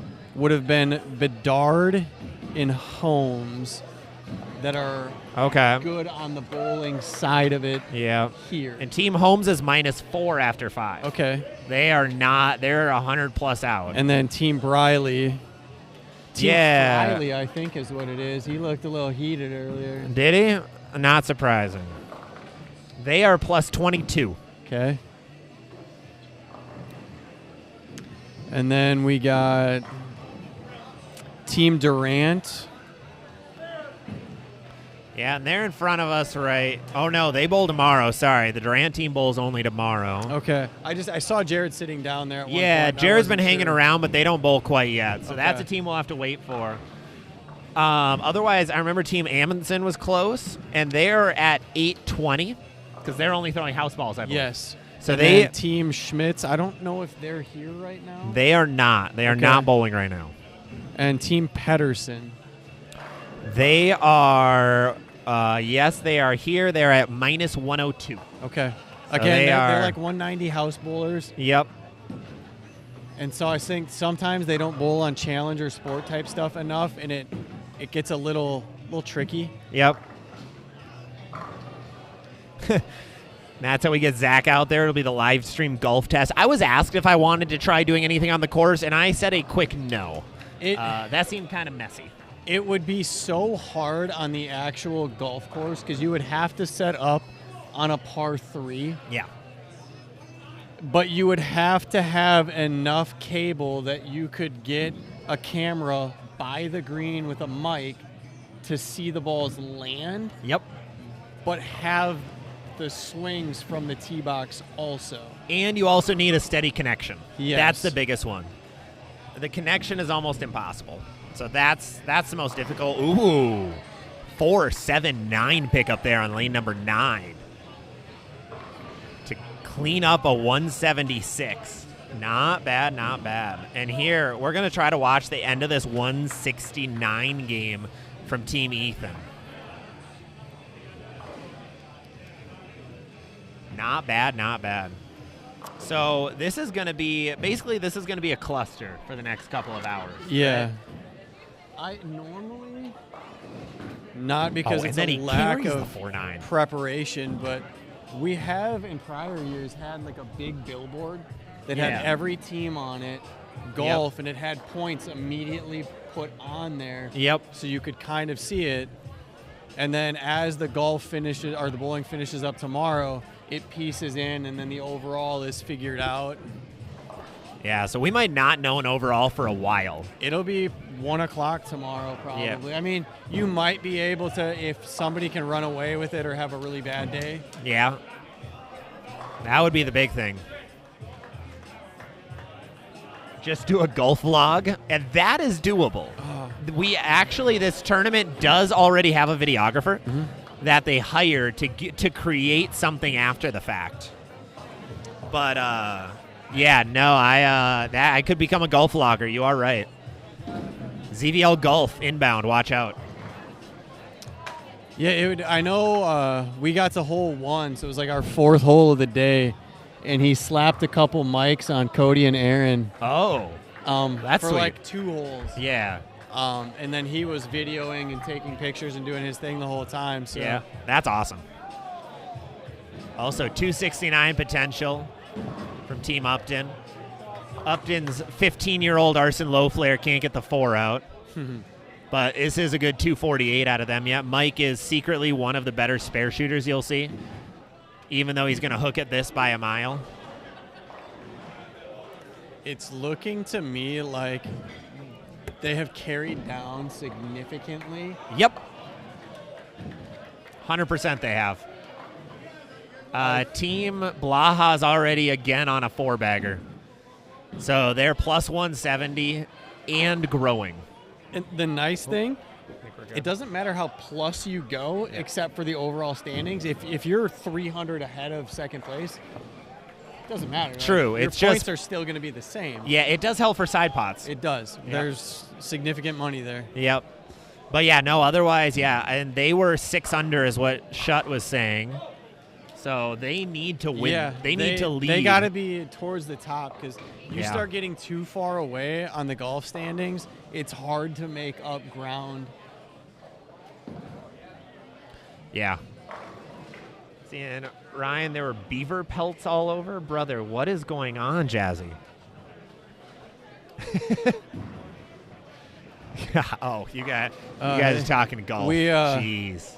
We had probably 4 inches of rain, 4.5 inches of rain yesterday. That's what it was? In Faribault. They closed their course down yesterday, and it was, I'm not saying it was dry as a bone. There was a couple low spots that had standing water, but overall, the course was in fantastic shape. That's surprising. Greens were really soft, so everything landed on the greens and spun back. Yep. That's surprising. Yeah, I thought it was going to be a bit flooded today after all that, but no, it was. That's good. I never had one spot when I was driving the cart, and I had to go in the rough a lot to pick up Lovejoy's golf ball, that I hit any squishy areas. See if Bloomquist can. Oh, that's in. Can finish this off. No. 3-6. They're going to go 179. Well, Rudy, sometimes they were in the house's backyard. I wasn't going there. 179 here for Darren Bloomquist's team. This is game number 6, or this is game number 7, apologies. And after 6, they were at 990. Oh, no, they were at 1073, so they were doing pretty well, but this is going to drop them quite a little bit. So they'll probably stay around that plus 50 to 80 mark. I just don't know what they had last game. That was a whole 20 minutes ago. I don't remember that far away. There's like a foot of decent material. I need to golf now. I haven't golfed all season, surprisingly. This is the first year in a long time that I have not golfed at all. Yeah. But we'll see Darren's final shot here as all the teams are slowly moving over to their new pairing.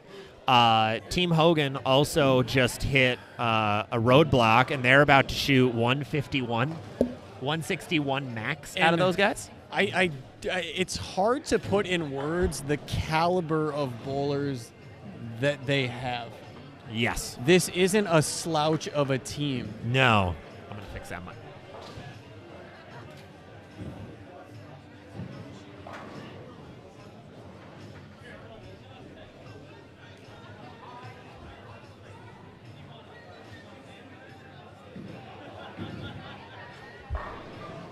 All right, just had to fix the lighting there. Oh, that's a lot better on that camera. It got a little bit bright.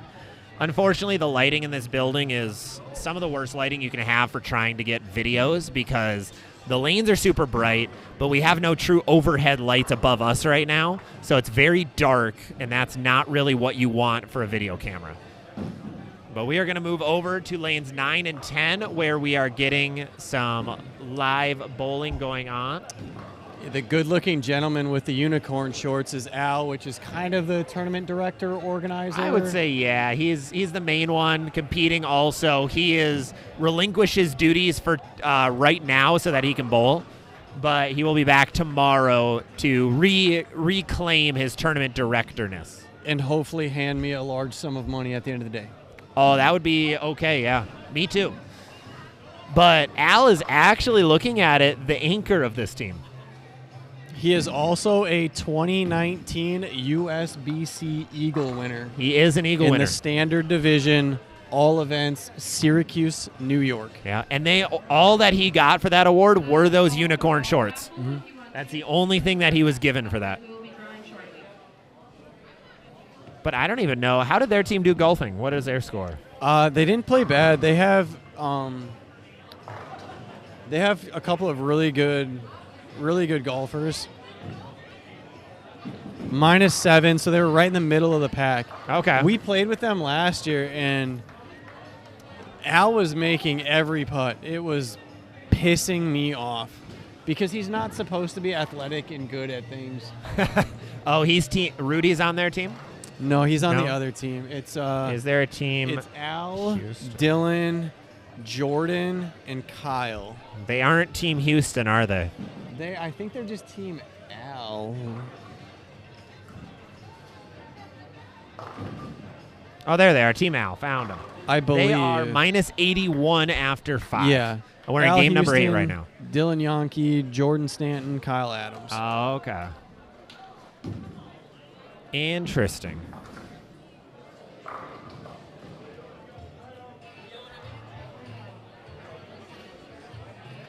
The unicorn shorts should be enough. Well, that gets them probably like an extra 10 pins. All those lucrative golf YouTubers. Dude, I know. Golf YouTubers make so much money. That's why I was surprised we had Mr. Zach Andreessen on our group, and he was not vlogging the round No today. camera? He was locked in. He wanted to win. Which he probably realized how many times he would have to bleep things out, and it wasn't worth the hours to edit. That's fair. That's understandable. That was the most fun trash talking I've ever had. 'Cause nothing was ever personal. It Yep. was a little personal. Oh, yeah. But He can get kind of personal with his it insults. was back and forth all the time. His big thing was like, they're video game kids, right? So like Yeah. the stadium pulse when you're trying to kick a field goal at the end of a game. Yeah, I and can't the controller's yeah. vibrating, and, Yep. and you can like hear the heart pounding. Yep. So if the last guy up, like they're all like pulse checking and chirping little stuff. So it was a good time. So they were chirping at each other more than anything? At our team. Oh, okay. Your team, And- too. and our team was trying to chirp back through Yeah. their slurs of Yep. missed speech because they were hammered. Yep. I was expecting when you said that they were video game kids that they're going to be making Fortnite references because they've definitely talked about Fortnite to me once or twice. I don't know if there was one today. Surprising. It was mostly the fact that they're going to go to Treasure Island tomorrow after bowling instead of Mystic.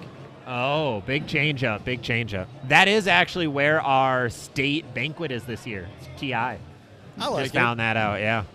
I don't like how inconvenient it is to get to that place. Yes, yeah. Welch, Minnesota is not an easy place to get to. There- it is there needs actually to in be the middle an of nowhere. Interstate that gets you there instead of looping all the way around or Yes. zigzagging on back roads for an hour. Yes, absolutely. But we're seeing Ken Lindbergh up here. They've got front four. I think he's still throwing a Fate that he had like 3 years ago. Yeah, I was gonna say it looks like a Fate or an Ion Pro. Yeah, he loves it. But, He is solid. He's the one guy who can get the 10 out with the Fate that I've ever seen. It's the Twisters. It's got to be the Twisters.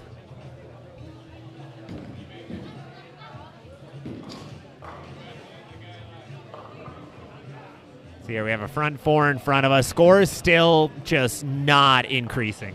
We are flying right now in terms of pace. Like, we're in game 8 of 14 already, and it is only 2 hours 6:20. in Yeah, we're not even 2 hours in. Hour 40 into actual competition. We have pickleball on above us is what I'm just realizing. Why are we caring about the bowling? We have professional we have LA versus New Jersey. Pickleball TV, I love this. Low key, the other day I was at Kansas City. Classic had a big trade show going on. 5-hour drive for us. So me and my wife are looking up different sports and what their YouTubers do and like what they all are around. We looked up pickleball.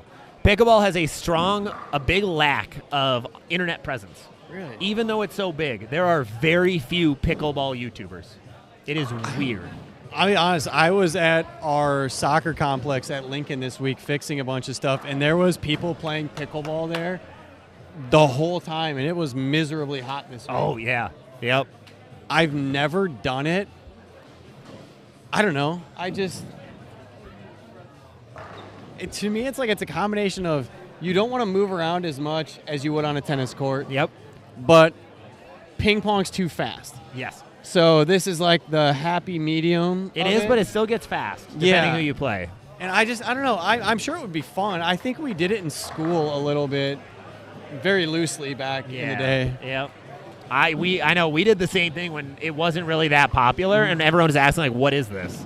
And then it blew up during COVID, and here we are. Everywhere now has a pickleball court. I know. I thought there was talks of even adding more pickleball courts, converting some of the tennis courts in town to pickleball. Yep. Front 7 alert here. Ken's coming up yet again. That looks pretty all right. Gets the 7 out of it. Front 8 alert. Uh-oh. Everyone sit back. Get ready. This is the longest stretch we've had. It's them dang Twisters.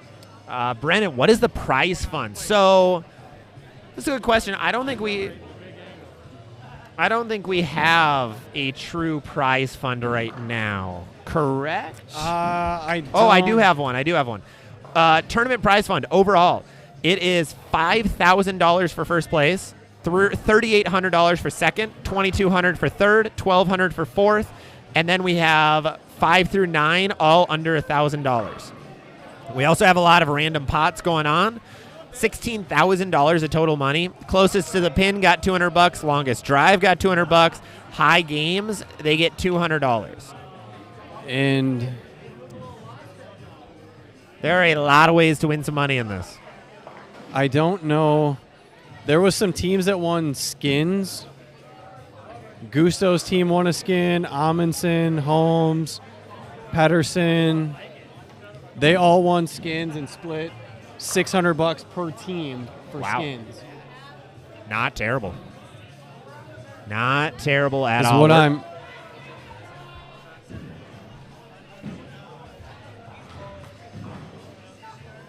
We're going to stay on this pair for quite a while, by the way. We're not going to pay attention to lanes 9 and 10. Apologies to the folks on lanes 9 and 10, but we are going to watch the rest of this game, having a front 8 alert going on. And the pair and the guys to the right of them are actually having a really solid game as well. Joe Ethan coming up, local Owatonna guy, keeps that one a little bit in. Soft 10 pin, loses the 300. Sounds like he now owes a round. Hopefully he can pick up the corner pin. Joe's fault. Unfortunate. But we're going to see if the guys on the right lane can actually keep a little bit of a string going. They've got strike spare 4-bagger coming in. And it got black clouded. Strike spare 4-bagger through the face for a 6-10 spare. Nothing too hard, but still a little bit unfortunate. Joe does pick up the spare. They do still have 279 on the board. Really big 279 game out of these guys if they can finish it off. Rest of the games are pretty much done around us. We'll see if Logan picked this up. As long as he doesn't chop it. Does not chop it. Gets the spare. So they have a good game yet. They have a good game going. They're at 148 in the 6th, 168 in the 7th with a strike. Should have put up a tarp. There is actually a tarp tournament going on in Minnesota right now. Up in St. Paul, there is, for the first time in a very, very long time, there is a no-look, I believe they called it a no-look tournament, but basically they have a tarp on the lanes so you can't see the pins. So that is going on right now. Did not end up going, but it would have been a fun time. Now we're going to watch, see if they can finish off this 279. This will be the biggest game we see on camera yet today, but then we get a missed head pin there coming in. 1-2 luckily as the split, so nothing too crazy difficult. Let's see if Mike Upton with his arson low flare can finish off. It's 279. Gets it right, hooks, and good to go. In the 270s for these guys. It's a big jump. Joe Ethan does owe around, though. Let's see where.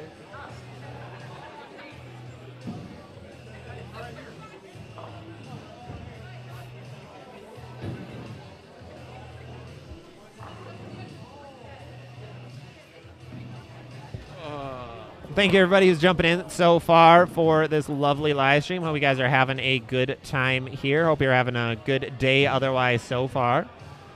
A lot of bowling going on yet. We're going to be joining game 9 of 14 very, very soon. Remember to subscribe if you have not. It's the best way to help support the channel.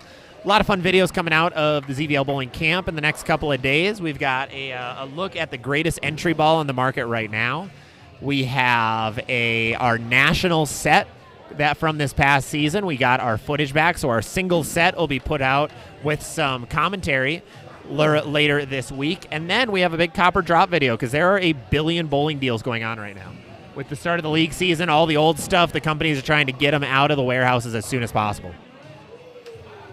So a lot of good things going on. But we are in league month. Leagues are starting off for everybody probably in the next couple of weeks. I know. Which is crazy to say. Not for league, but I want to drill a concept. Yeah, everyone should right now. And it probably would look good at league because Cedarvale has such a clean lane surface, and it's a pretty heavy volume house shot. Yep. Yeah, no, I did see Ron Hicklin made a post on Facebook that got a trillion comments, as anyone does like this, that was asking what the best ball of 2026 so far is. And it's basically between the Bionic and the Concept. So shout out to Storm for holding the 1-2 Wombo combo on Ball of the Year right now. To me, the Bionic has fallen off because, like, around the time I went to Nationals in April, that ball was like, if you didn't have that in the bag, you were just giving away pins to the field. Yep. But now, I don't see as many going down the lane or hear that much about it, except Briley did drill Bean a Bionic. That's the only ball he gets to throw this weekend. Oh, nice. Because he comes back from Arizona, doesn't bring his stuff. Briley drills him a new one, and then if he likes it, he brings it back. Yeah, makes sense. Yeah, no, it's kind of hard because, like, the Concept isn't the best house shot ball you can find right now. It's great for rev dominant guys. A lot of the high rev guys, they're going to be able to throw the Concept on house and love it. But we have a little bit of a traffic jam going on right now, so apologies for that. We're going to move on to lane 1. But the Concept, I mean, the Bionic is like a house shot ball to a T. That is like, if you had to pick one house shot ball right now out of everything and you know nothing about the bowler, the Bionic probably lines up fairly okay. And it looks cool. It looks, which is always a plus. That's the big one a lot of people forget about. The color matters so much. You can have the best ball on the planet, but if it looks bad, it's not going to get sales. Yeah, you're not going to throw it as well if it's ugly. Yeah. It's that's a big one. And, I mean, a lot of the casual guys don't, I mean, if you're buying, 3 bowling balls a year, you don't want to buy ugly ones. You want to buy ones that you like I'm the not look going to of. buy something that looks terrible. Yeah. Because if it looks terrible, it's going to look even worse going down the lane. Exactly. Yep. So you want it to look a little okay. Jazzy, I really liked your doubles video. It was perfect to understand your process and why you did what you did. Thank you so much. Yeah, the singles one is going to be coming out, and that one has a lot less ball switches, and that one is a little more happiness to it because it was a pretty decent set. Except for game 3 where it just kind of got sad because the eagle ran away from me. Or flew away, I should say. Was that when you were just whacking them with the Spartan? Yeah. Oh, yeah. Yeah. Watching it back, it was stupid. It was so dumb. I would be so pissed to watch it back. Oh, my I was God. throwing the attention star, and all I did was 4-pin on the left lane for literally, I think I 4-pinned 12 times in 3 games. I couldn't get the 4 out to save my life. Light hits, it would crinkle all the bucket but the 4-pin. Yep. Flush, 4-pin. That's Every awesome. time I was frying. But I couldn't play right because people burnt up the outside of the lane in the fronts, and I Yep. didn't want to loft. Yeah, I was very happy with how our pair beat up the lanes this year. It worked out really well. I just trapped that Spartan all day. Like, the only shots I missed for the first 2 games were shots that were actually physically bad. Every other shot was good, and they all struck. They carried the corners. So, yeah, that one's a fun one to watch back just to see what the leaves were. And I think I missed 2 makeables in that set. I'll probably tune into it tomorrow after we get done bowling because I'm going to be a complete vegetable once I get home for the remainder of the weekend. That is totally fair. I told myself I was going to try to mow lawn Sunday Yep. after bowling. Oh, God. I'm already not doing that. Yeah, no, so that's not happening. Monday after work me is going to be pissed off. Yeah, this is a long weekend. Yeah. This is a lot of just stuff for these guys. Sorry, it looks like that monitor's kind of going out above lane number 9. It kind of darkened up for some reason. Yeah, So, I don't. That's a new one. But I'll be able to call out the scores for you guys when they happen. Now, that was, we might not, well, we'll see. We'll see. We'll go over to lanes 11 and 12 for now. We'll go to Twister Lane. We'll follow the guys who just popped off at 279, see what they can do quick. Do you want your burger basket? I should go If get I that. can. Yeah. Yes. That would be fantastic. Hey. Could I grab a hamburger basket? Awesome. Thanks. Yep. Yep. That's perfect. That was all I needed. Thank you. Perfect. Food is on the way, folks. You're not going to get hangry, Zach. Jazzy B, how is the Spartan Pearl rolled? It's fine. Because you didn't take the shine off of it. Yeah, yet. I probably will be taking the shine off for giggles, but it's nothing. There's nothing that's wowing me about it.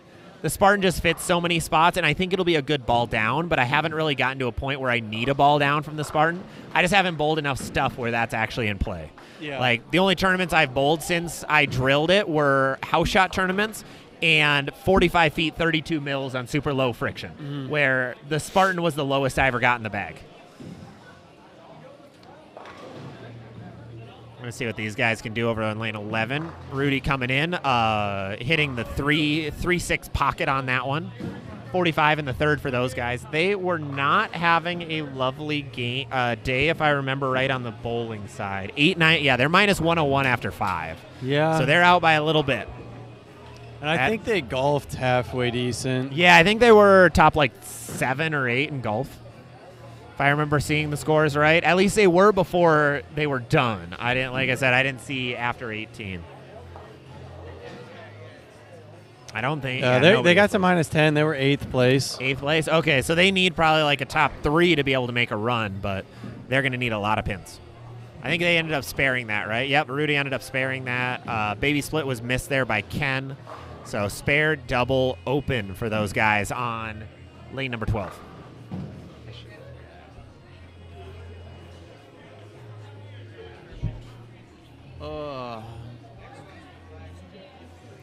Hey, save some, Al. I think we'll be switching to 9 and 10 in just a second. Al did a Babe Ruth and called his shot. So we're going to see him get 6 pins or lower on this one is my guess. We're going to jump over to it. Lane 10 coming up. Timberwolves hat, unicorn shorts, Al Houston, tournament organizer, tournament director, good friend of the channel. Bowling manager here at Spare Time Entertainment in Owatonna, Minnesota. I miss his shirt from last year. It was a pink button-up polo with the Macho Man Randy Savage on it, and it said cream of the crop. Yep. He loves that shirt. Paired it with the unicorn shorts. He does love those unicorn shorts, yeah. He does. I think we need to take him shopping and maybe just expand the wardrobe a little bit. For the fun side. You know, it's not a bad idea. When's his birthday? Does he have a birthday? I don't even know. I feel like he's very secretive about it if he does. Oh, rip 10. But he wanted to walk that one out. He liked it off his hand. He did. He was trying to show off for the stream, and he failed. Now he's got the pressure on trying to pick up a 10-pin. Let's see. Ryan, I'm going to drive this train on what type of tourney? I was AFK.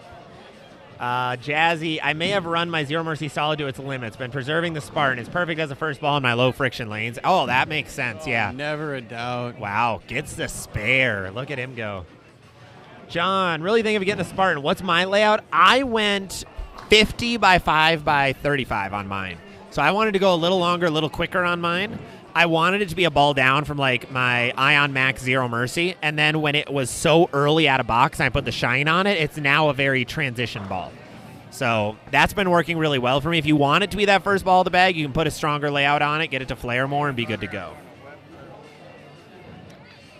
And just for the record, chat, that is a web pearl that Mr. Al was throwing on the green lane 10. one, the Brunswick web left pearl. The laziest 10-pin I've ever seen in my life. Yes, I actually was still converted. have one of those. It was spared. That was probably the only 10-pin he's picked up all day, and he did it with the most pressure. Don't say all day. For the last 6 months. Spoken like a true league teammate. I have bowled league with him a few times. Yeah, no, the web pearl is actually a sick ball. I still have one. It's on my shelf right now. They had there were 2 web pearls. There was a gray one that was made in the ebonite plant, and then when Brunswick bought them out, there was a second one that was made that was a green one. It had the perfect game breaker numbers to it. I think it was 248048. It was a gorgeous ball. Ooh, big 128 spare there. We're going to move over. Actually, we're going to watch Michael here rip the cover off the ball. Watch this rev rate quick.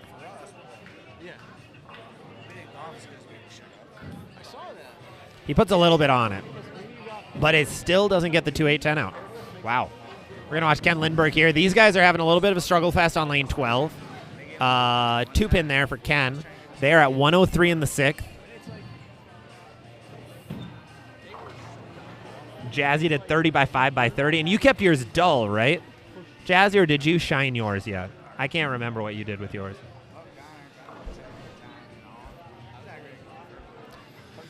We're going to see if Ken can pick this up. That's going to get them. They can strike out for 200. That's a big one. That had to be at least 210 revs. I would say that was at least 220. Ken plays up the gutter for it, gets the spare, big spare for him. So they can still get to 2-0. They can still get to 203. Rudy coming up, trying to get the spare, throwing reactive at it, and gets the 3-6-9-10. They can get to 183 max. They need some big ones. A couple of these teams need some big games. See what Joe can do here coming in. So he is the guy that ruined the 300 attempt last game. And he goes 4-7-10. Man, that lane is not looking fun. Ken goes light. Joe goes heavy.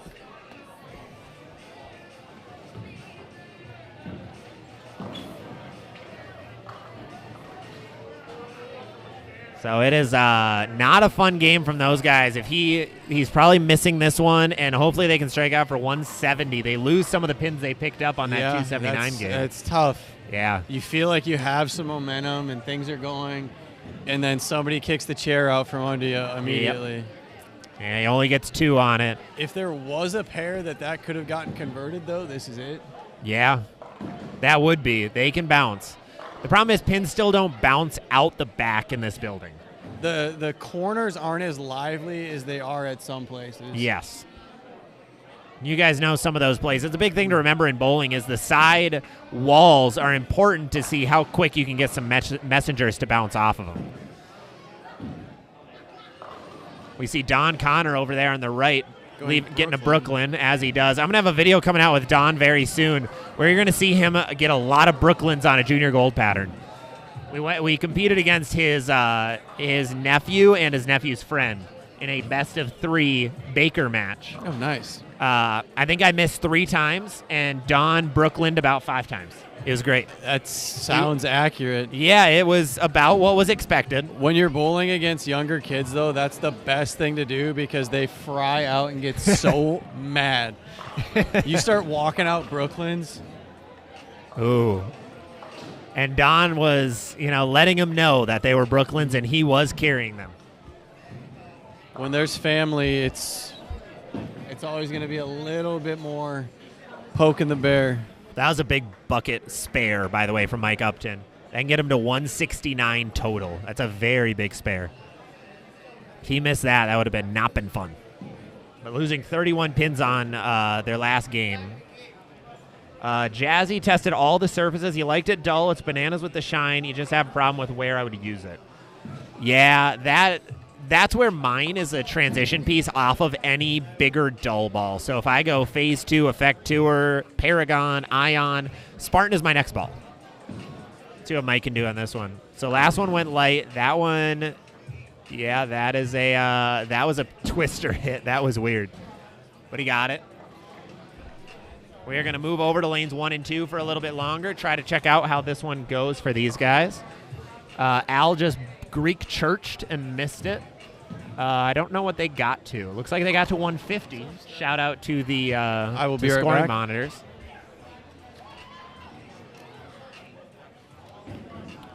Uh, 154 for the Al Houston team.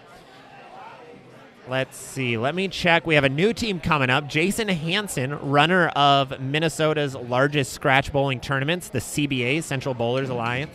One of the longest running tournaments that I've heard of in a very long time as well. Let's see where they're at. They are at 942 after 5, so they were minus 58. Let's see what they can do. That team consists of Nevin Breedy, Jason Hansen.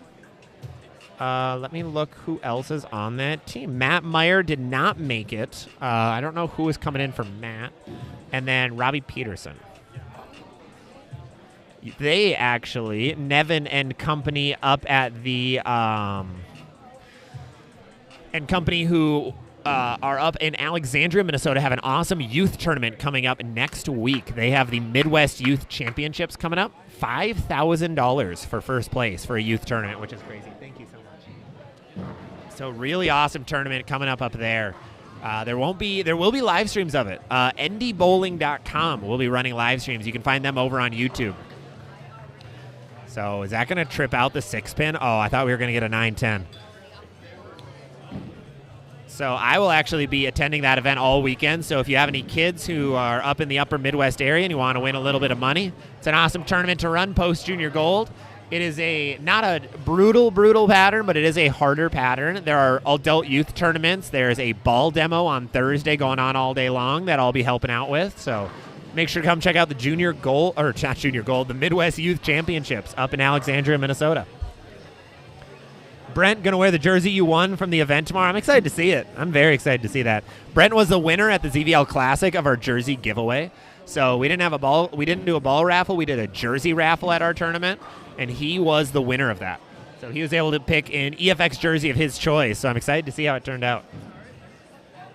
Jazzy, my low friction lanes barely let me get to my medium stuff. I think you said if it hits a little below, you're amped. Yeah, that is where it fits.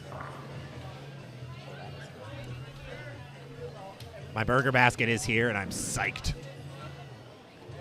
Cashing in burger basket 1.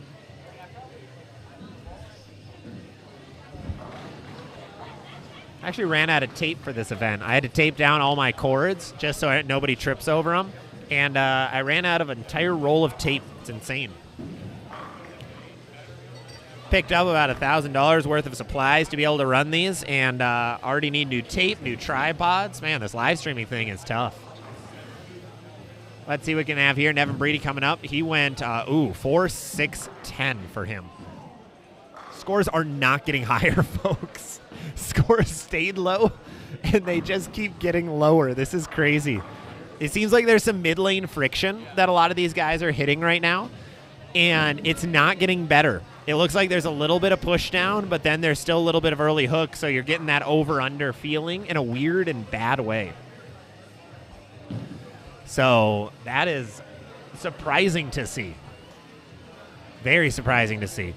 So that's a hard thing with these higher friction centers is if you have a lot of guys with higher rev rates, as this field is, you have in a bowling tournament, a lot of the guys are going to be higher rev rates. What happens is you have the middle part of the lane starting to hook a lot more, but there's oil that gets carried down lane, so your ball hits that middle friction, starts to hook, hits the down lane oil, and kind of wiggles. And you're seeing that a lot more, but I think we're also seeing a lot of fatigue as well. A lot of guys seem kind of burnt out, is what I'm noticing. Jason Hansen coming up, 10 back for him. Great shot on his part. The carry down on 8 was an obvious factor in that 7-10. Yeah, it's getting very noticeable right now. So lane number 10, we have spare 3-bagger. Al Houston joining in, jumping in. You're supposed to be bowling, dude. I am bowling. I'm on lane 11, and I bowl in 2 frames. I thought I'd make a quick special appearance. Perfect. Yeah, absolutely. How's it going for you so far? For us as a bowling team, we're not doing bad. Okay. Compared to last year, our golf was a little down this year. Yep. It's kind of like just putts, right? We didn't golf bad, just putts, right? Yep. But, we're having fun. Good. I'm kind of coming with this one with low expectations. I just kind of bowl with some friends from Rochester, and I've worked with them. I've known them my whole life, basically, and they're good golfers. I got like a 170 average guy and a 190 average guy on my team, and then Dylan's 200, basically. Yep. They both league with us. Yeah. Then I'm a 200 guy, too, Yeah. So we come in with pretty low expectations on the bowling side. Now, for us, we're bowling better than years prior, but... Okay. If we can really dial it in these last 4 games, I could see us still maybe sneaking in a cash, but we got work to do. There you go. Hey, see what you can do. Yeah. Yeah, try it out. Yeah, scores are low. Scores are very low. Nothing's super high. And we got it had a 230 and a 220 and a 190, but we got one bunch of 150s, 160s. Yeah, those are the big ones.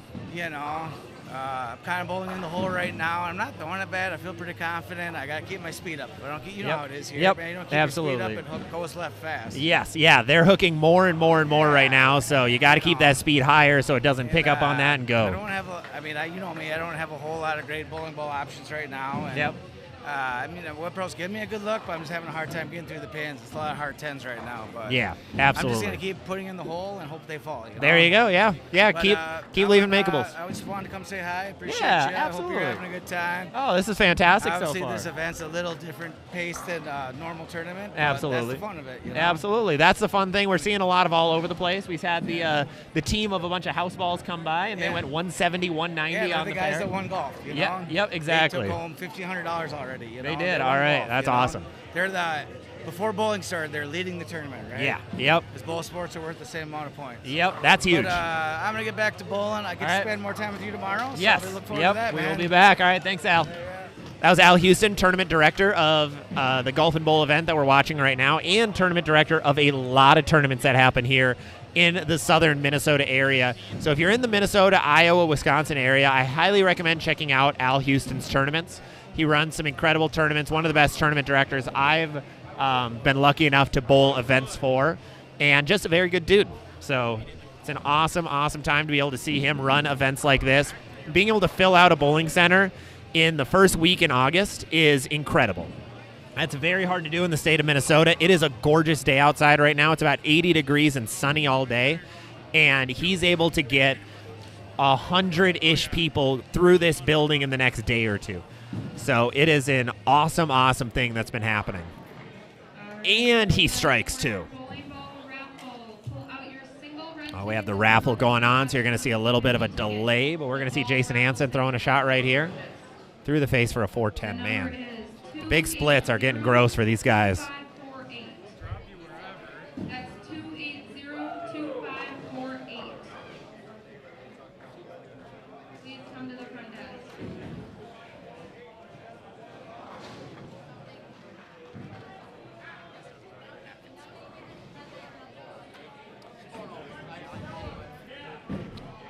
All right, we are switched back over to lanes 11 and 12 right now, where we are seeing Al Houston, who you just had on the stream, hanging out, having a fun time.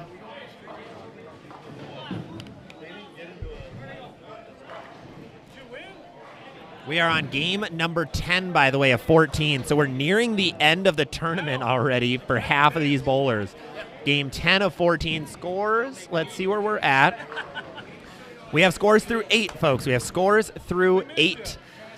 So, right now, the leader, it looks like, is Team Blaha, who is averaging a lot of pins. To 1858, they are plus 258, 232 average for Team Blaha.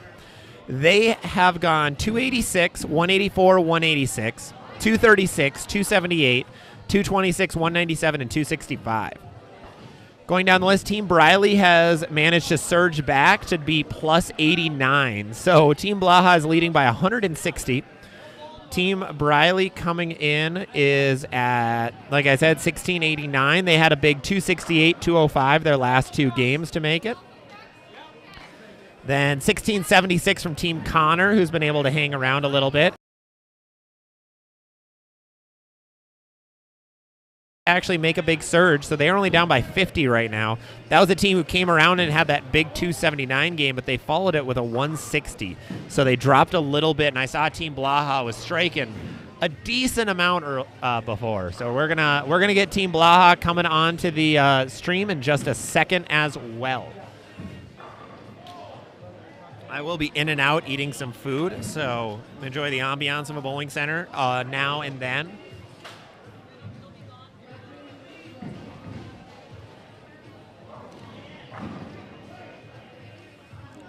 Off-brand ketchup.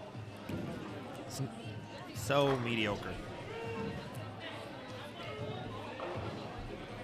We did just have the ball raffle going. Your gentleman who's up in front of you about to shoot the 3-6-10 won himself an Alpha Crux already. So he's coming out a big winner of the day. It's not a terrible raffle pull.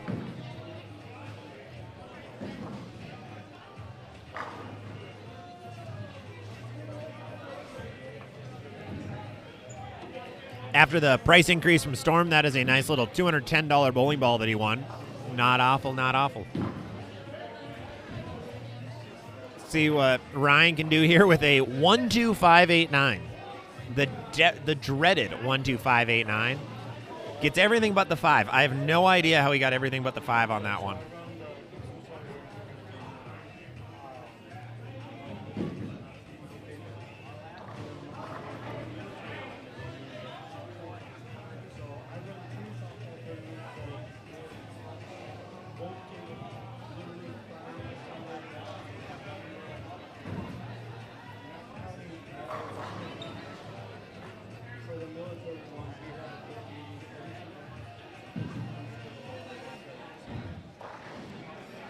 Oh, Jazzy, I'm such a Heinz guy through and through.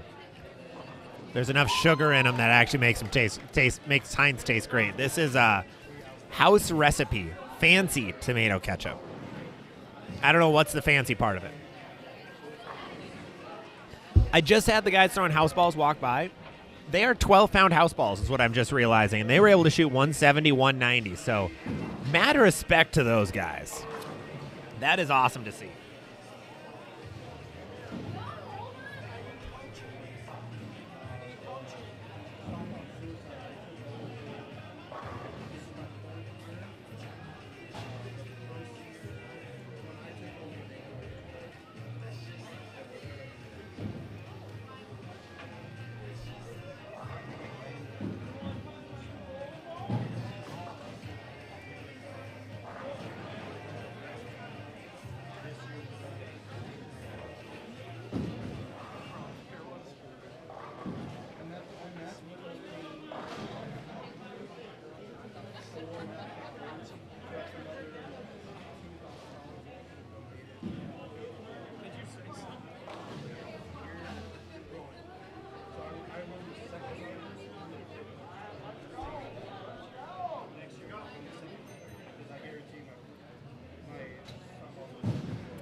We're going to switch over to lanes 11 and 12 quick. Look at this. This is unique.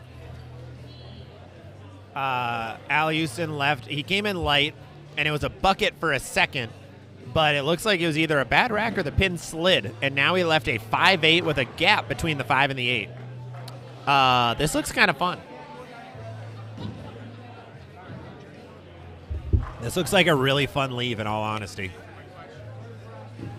We're going to see how he tackles this. You Midwesterners and your brand loyalty? Oh, absolutely. Because there's so many bad brands, you got to stick with the good ones.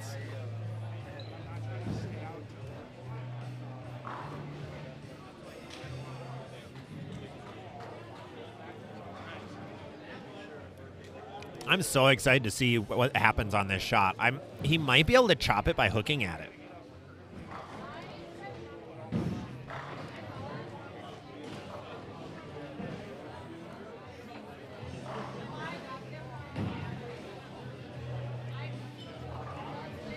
Oh, he 100% can chop it by hooking at it. That's a big gap. Holy cow.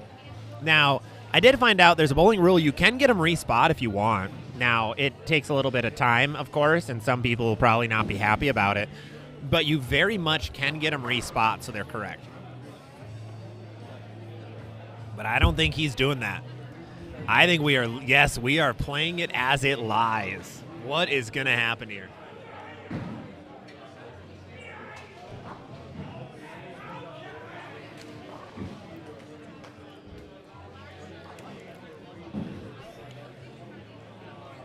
And let's see, the 5-8.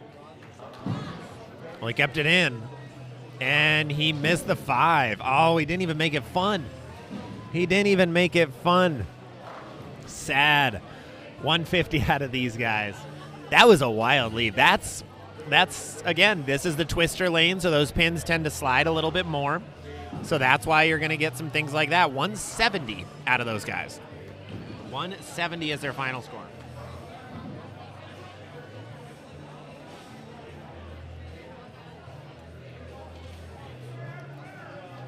We now have a couple of the higher teams that are visible right now. So we're going to move over here on your screen after that. Team Blaha is here. They just left a bucket. They went strike, split, and a 6 count on the third frame. So they were up by a bunch. Team Ethan was trying to get close. I'm not seeing a big score. Team Ethan double open single. But Team Connor coming in with a 5-bagger to start game number 11. I like my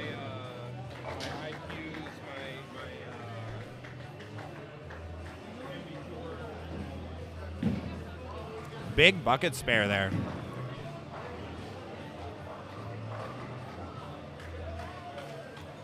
You know, I got to be honest.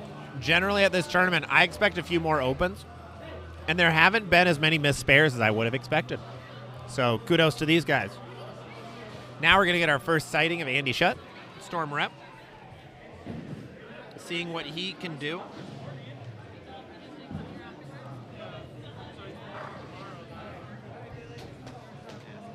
We're going to see a little bit more of Andy on the channel coming a little bit soon. We have a ball demo that we will be assisting with in the middle of August that he will be attending, and that is exactly what we see out of him.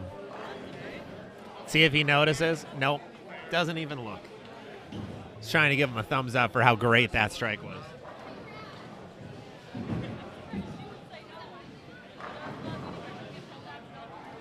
Nevin Breedy, who almost was the state scratch team champion in this building.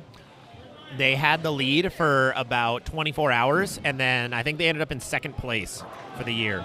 The team came in and beat them by about 50, I believe, the next day.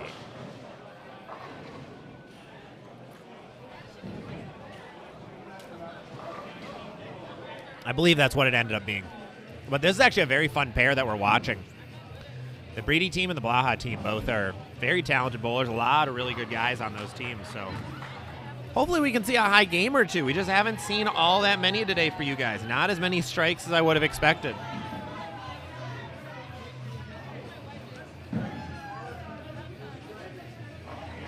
Jason, we're running a Storm shop.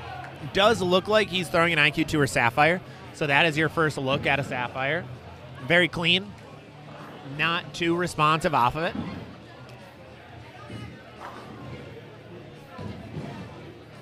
Mark getting that ball to deflect through the 10-pin slot, but still striking. Big strike there for a 3-bagger for those guys. There was that, plus Andy's through the face to make up that 3-bagger. So take them when you can get them. A couple of big strikes. Oh, Rob Clements is actually in the building. That is who their fourth is. Interesting. Eagle winner of 2025, Rob Clements. Doubles winner.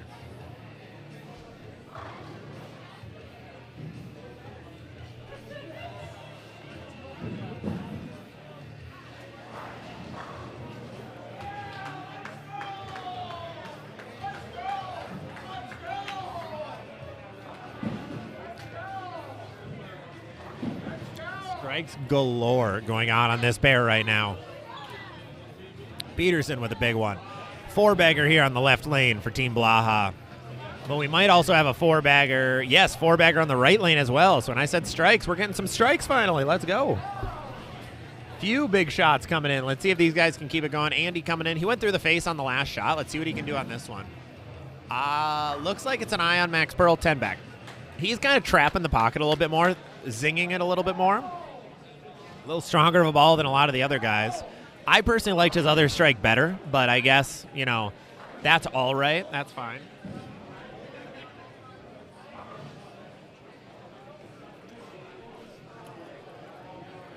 This team a couple games ago was leading by about 50.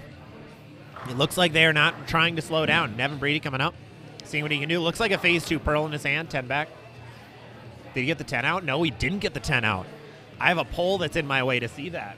So 10-pin for him, 4-bagger ends. I see Team Blaha. They have tripped. This is the greatest 6-bagger I've ever seen.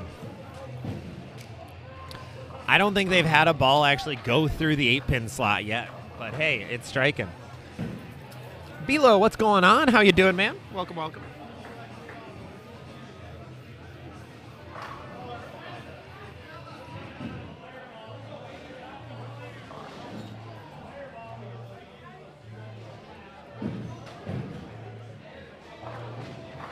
Mark goes through the face. Does not carry that one. But that is still a big 235, it looks like, out of these guys, if you can spare the 6-pin here. Very big 235. Keeps them in the lead, I would assume. We will find out.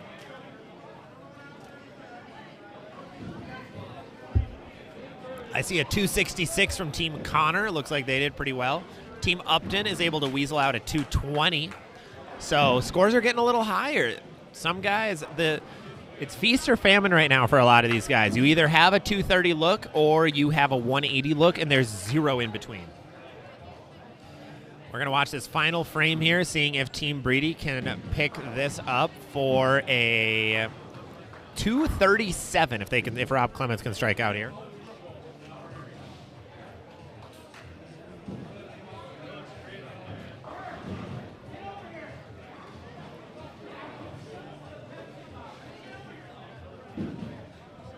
Good.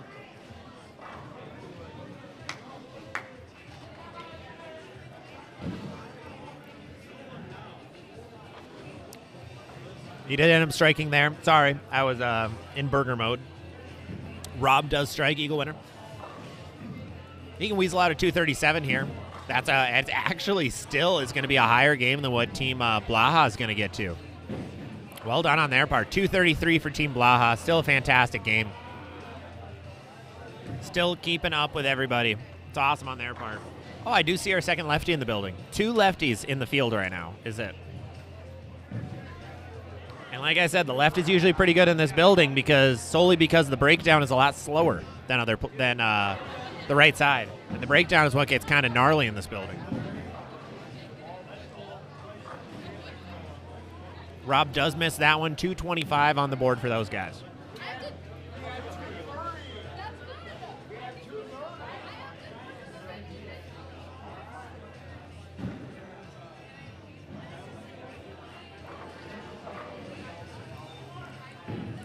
We are now at moving time right now. You're going to see everybody kind of moving around. That was the end of game 11. 3 games remaining, so you're probably going to see emotions get a little bit higher now. Fun fact, Rob beat me up pretty badly in match play at this previous week's tournament. 225 to 205, so that was a fun time.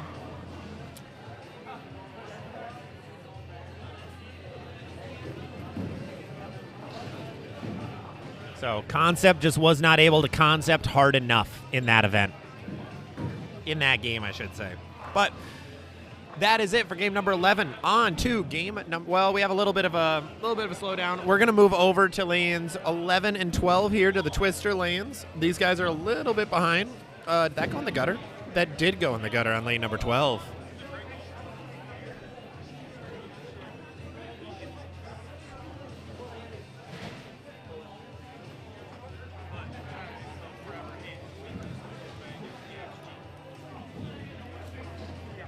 Well, how are you going to come back from the gutter is always the fun question.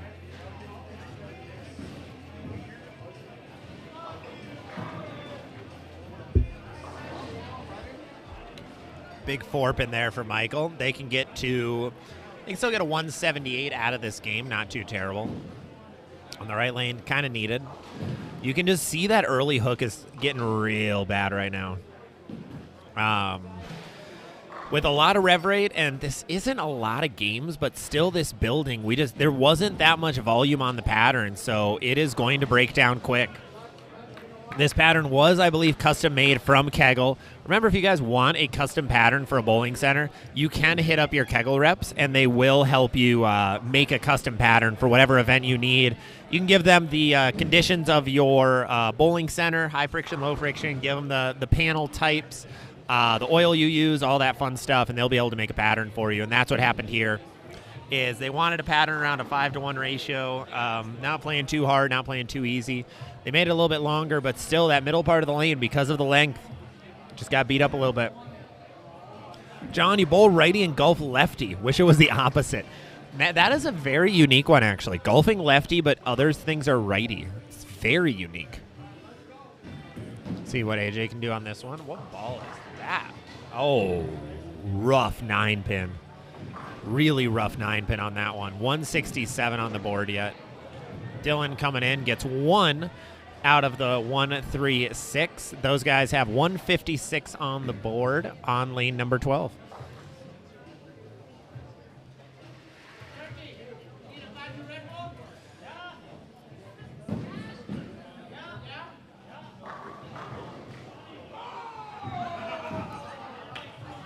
Oh, we're getting some yelling going on.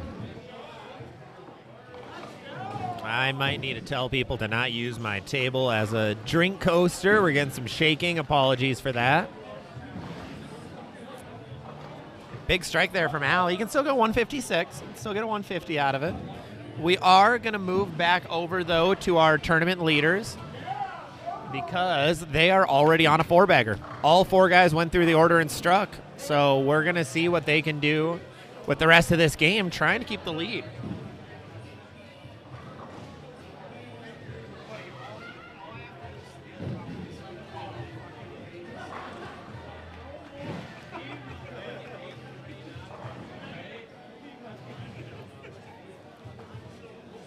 Oh, yeah, we are getting a few more drinks into people, I can tell.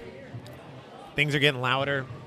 A few more expletives are being thrown around. It is getting to the drinking time of the night for a lot of these guys.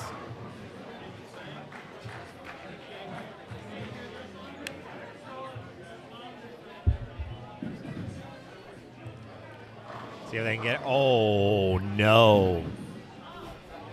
Bone 7. On lane number 10. Hate to see it, folks. Off of a 4-bagger, too, is not a fun time. Not a fun time at all.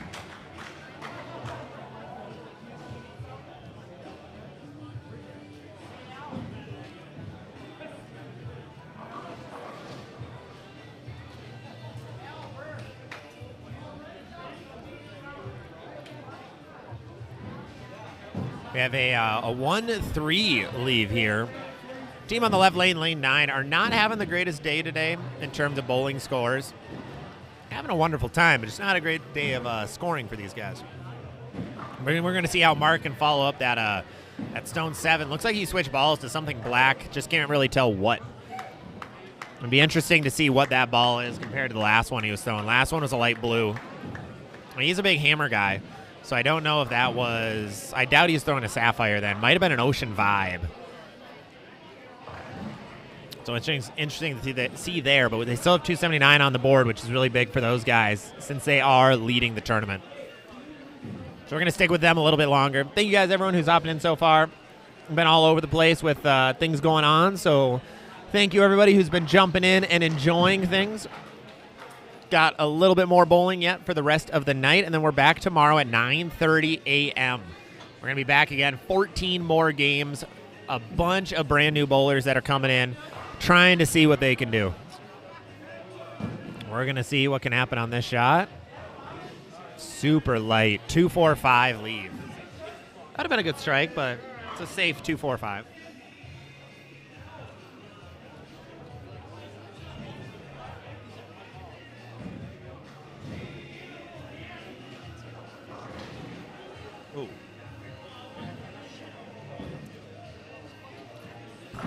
Yeah, so what you're seeing there, just try and do an analysis of things. What you saw in lane 10, you got the ball a little bit right, and it burns up is the problem there. It is a 45-foot pattern, so there is still length to this pattern. So if you get the ball a little bit too far right, that ball is not going to hook back. Big 2-4-5 spare there. But we're in kind of a weird spot where middle part of the lane, a lot of friction. But if you get it right, it's not going to hook. So everybody's kind of forced more and more left trying to find some hold, and there isn't a crazy amount of hold. Is that that's a Vengeance Returns, it looks like, out of Andy's shot on lane 10, not an Ion Max Pearl. Look more like an Ion Max Pearl. It's actually a Vengeance.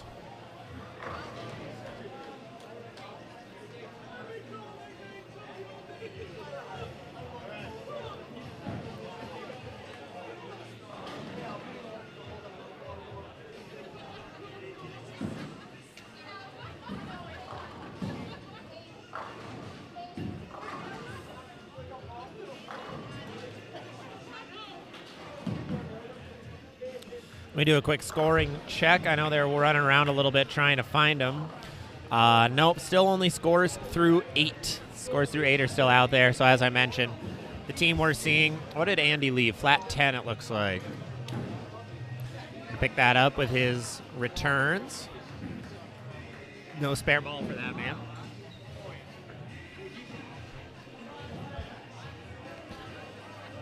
a whiff on the 4-7 after all the time of putting the pin back up. And he misses it. We're going to jump back over now to lanes 11 and 12. See Nevin. Nevin throw a shot. Looks like still phase 2 pearl in his hand. Flat 10 again. Man. Yeah, it's hard to get something to go through the pins, get something down lane, but still go through the pins. It's not easy. I just saw a RST Hyperdrive Solid go down the lane further right, which is crazy. The ball looked like it hooked at about 20 feet and then died out. This is the point of the day where big, strong ASIMs are not really going to be the best option in the world. Nevin with a Platinum mix. Sounds like Platinum mixes have been on back order on and off for the last couple of months, which is very sad. Tournament Director Al Houston with a strike over on the right. That's got to be probably my top 3 best-looking spare ball right now.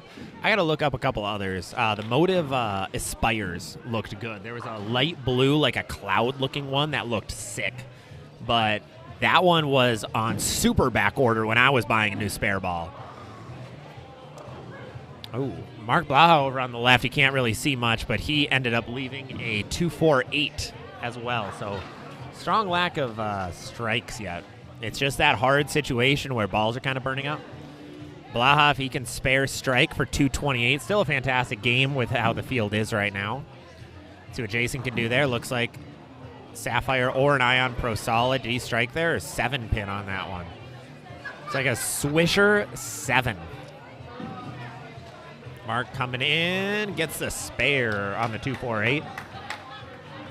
248's a hard one. Do you throw straight at it? Do you try hooking and see what happens? 6 pin out of Michael on that one. This lane is a little bit behind right now, it looks like.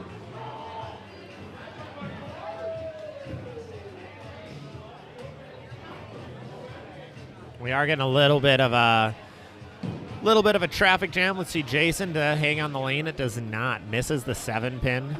They are at 66 in the 5th here on lane 11. 66 in the 5th. Michael can spare this. They'll be at 83 in the 5th.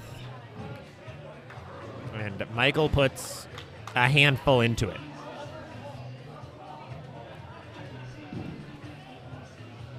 Oh, phone battery's doing good, so our hotspot won't die. We're good to go, folks. We are good to go. Tomorrow, as an FYI, this might also go live on TikTok. I think I have a good way to get this going on TikTok as well, so stay tuned to be ready for that, and that might be coming. So if you want to watch this on a different format, absolutely can. I'll see if I can get it situated and good to go here. I'll get it on one of the pairs. Should be a fun time. And then another 7 count from Rob. 2-4-5. We're seeing a lot of 2-pin combos. And when you're leaving things like a bucket, you know it's coming in very, very flat. So it's not coming in with a lot of angle. If you have a lot of angles when you're 2-10ing, these guys are leaving more 2-4-5 stuff. See if Rob, that's going to hook a little. Nope, good spare. Good spare from those guys. But yeah, these are getting in gnarly for everybody. Getting a little bit gnarly. We're probably going to stay on 11 and 12 for a little bit longer for everybody. 10 back there on lane number 12. Double going in. They still can get to 230. That's a very solid game right now. I think it would be the high game of this set. I haven't seen a higher one. Seen a 210 and a 220, but no 230. Oh, we did have the 250 was 2 games ago, I believe. It might have been 2 games ago. So, yeah, it's still just get to 220 and you can call it a day and be happy. Big strike there. Nevin coming up, seeing if he's switching balls. He's 10-pinned a couple times. No, staying with the phase 2 pearl. Staying with the P2P.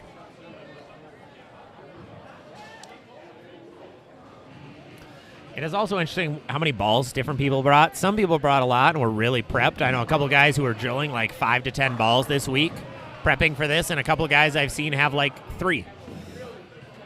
Nevin coming in. Okay. Good no ball switch because he strikes. Nate, how you doing? I'm exhausted.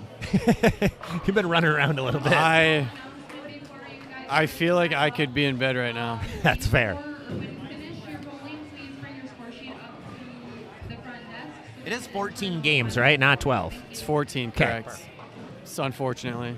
Wanted to make sure because I see that we're at 12 right now, and I haven't seen anyone start their 13th. Yeah, and so Four the nice bagger. thing is the 13th and 14th are the super high game pots for each one. Okay. So we'll have to see. I can't remember if you had to get in them. I'm assuming you had to get Yeah, in them that would make earlier. sense. So Yeah, it didn't come with the We'll, the thing. we'll see if there's some teams disappointed if they pop off Yeah. and don't get to be rewarded. Jason Hansen, Brooklyn strike there, 3-bagger. Senior carry. Senior carry. They can get to 2-0. It's a big 2-0.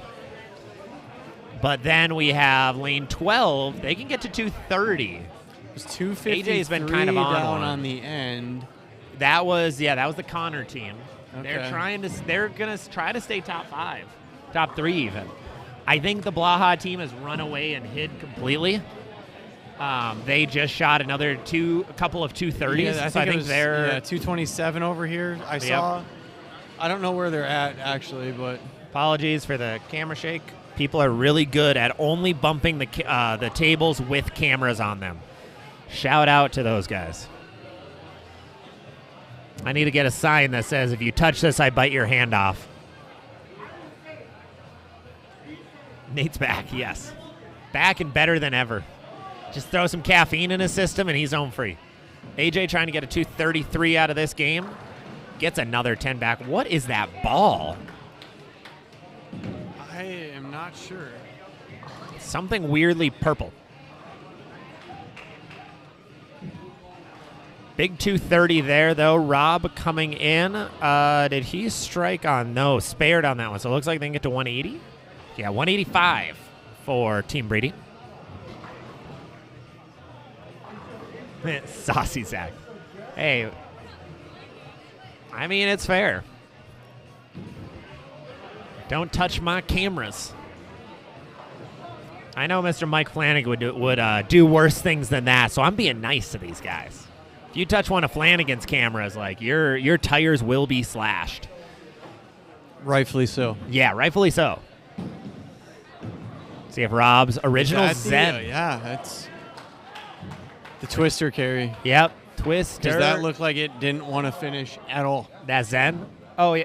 Are you talking about? Yeah, Rob. Yeah, oh, Zen, yeah. and Yeah, it did not. It did not want to. 233 and a 185 coming in on lanes 11 and 12.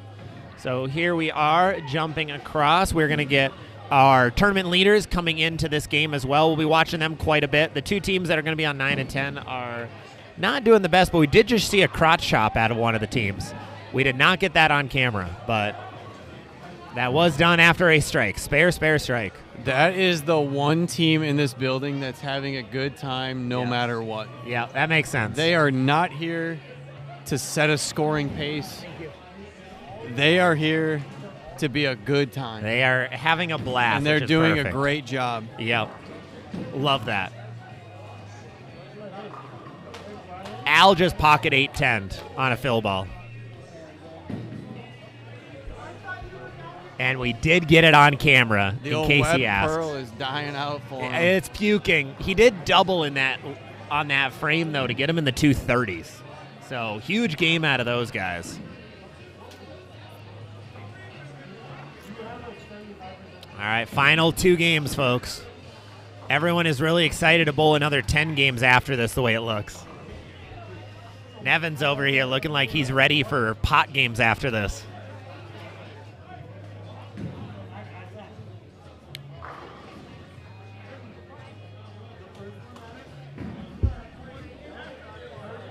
Them's my people. Yeah, they're here for a lot of fun. They've joined this tournament the last couple of years. I can't tell. One girl, she has tacos on her jersey. The other guy, I can't see what that is. Is that a mushroom? I can't tell. Or turkeys. I think it's turkeys. Could very well be. I can't tell. I don't want to get up and look at it that No, close. I don't care enough to go and examine his jersey, but I think it's a turkey. At least it's topical.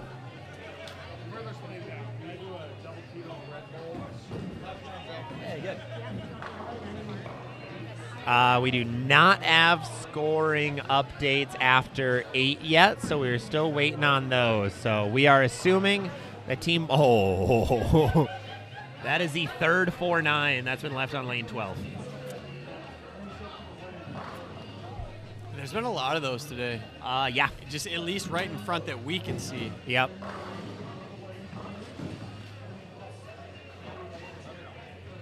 Yeah, just on those lanes. Twisters, that's one negative with twisters. You do get more 4-9s, if I remember right. That's a lot more common. Did that get the 10 out? It did not. Starting off without getting the 10 out over on lane 11.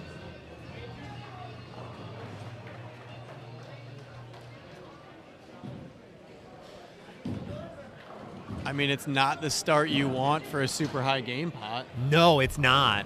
Yeah. You've already given up max potential. But looking around, nobody has more than a 2-bagger in game 13. So they're doing all right.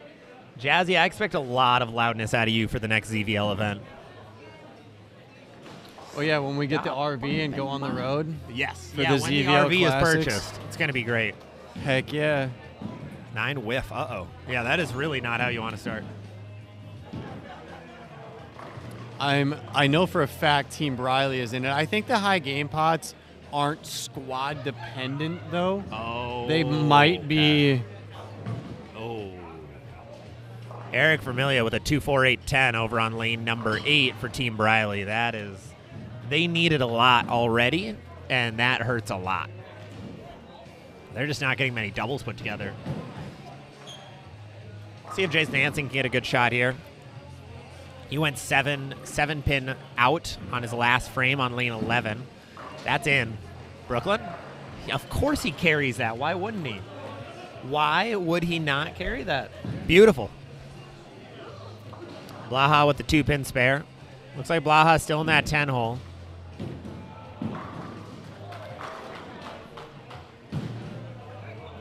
Just stay away from Zach's camera tables. Exactly. Hey, I'm in for traveling for a ZVL event. I will guarantee it fills. See what Nevin can do here. Still in a phase 2 Pearl. Still. Ooh. Is that a second 4-9? I think that's another one. That is another 4-9. Can confirm. 4 4-9s left on lane 12. That's unique. That is very, very unique. Platinum mix, though. Never mind. Muskegon is still a mini mecca. That is true. Oh, Muskegon would love to host a ZVL tournament.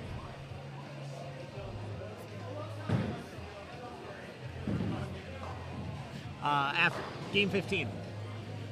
On lane 12. Hey, Burr's drunk enough. He'll take you up on that. It's true. Burr.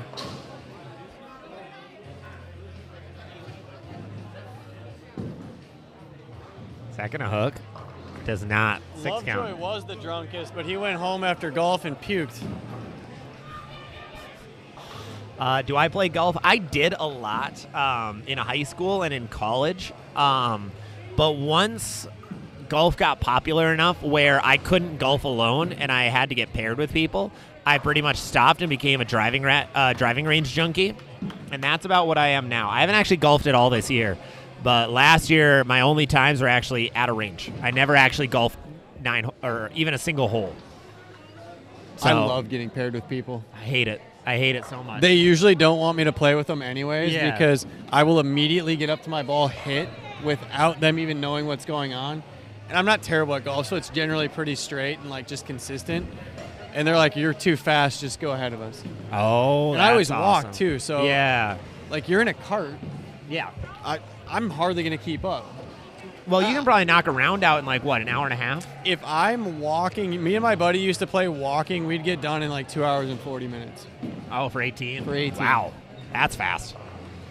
Yeah, that's my kind of golf. I don't like being there for a stupid long time.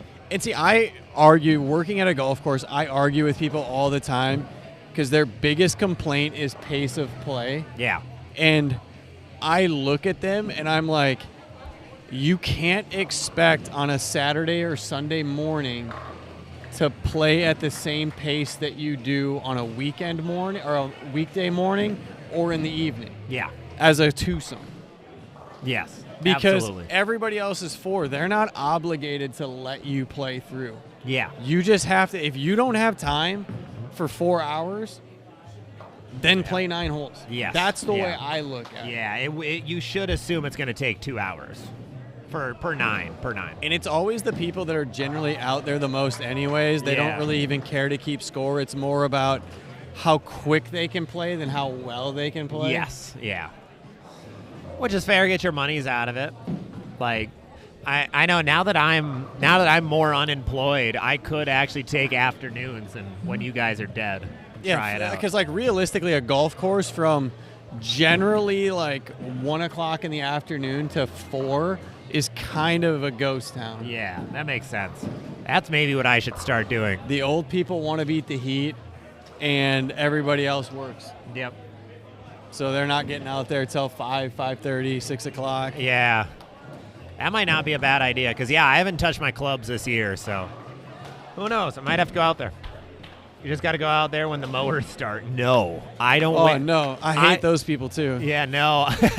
I am not at my job anymore, and my new starting hours are 9 a.m., so compared to my old 6:30, I enjoy sleeping in the morning. I am a night owl through and through. I will be up tonight until probably like 12:30, 1 o'clock, and that's just a norm. Yeah, we have guys. I start at 6 o'clock at the golf course, and on my way to work at 5:45, I drive by the golf course, the 9 holes since they're split, and I see a guy on the 3rd hole every time because I know he starts at 5:30. Wow. Fall time, I'll look out of our shop window, and I'll see lights on the first tee box because he's waiting for it to get it bright enough to hit a tee shot. Jeez. Hey, if you're a morning person, you do you.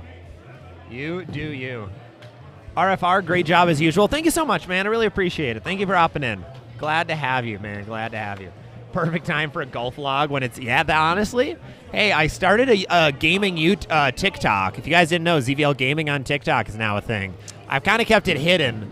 I haven't gotten many of the bowlers to hop on it yet, but I might have to get shared a little more soon. I haven't seen it yet. I just hop into the Twitch every once in a while and creep. Yep. It's a fun time.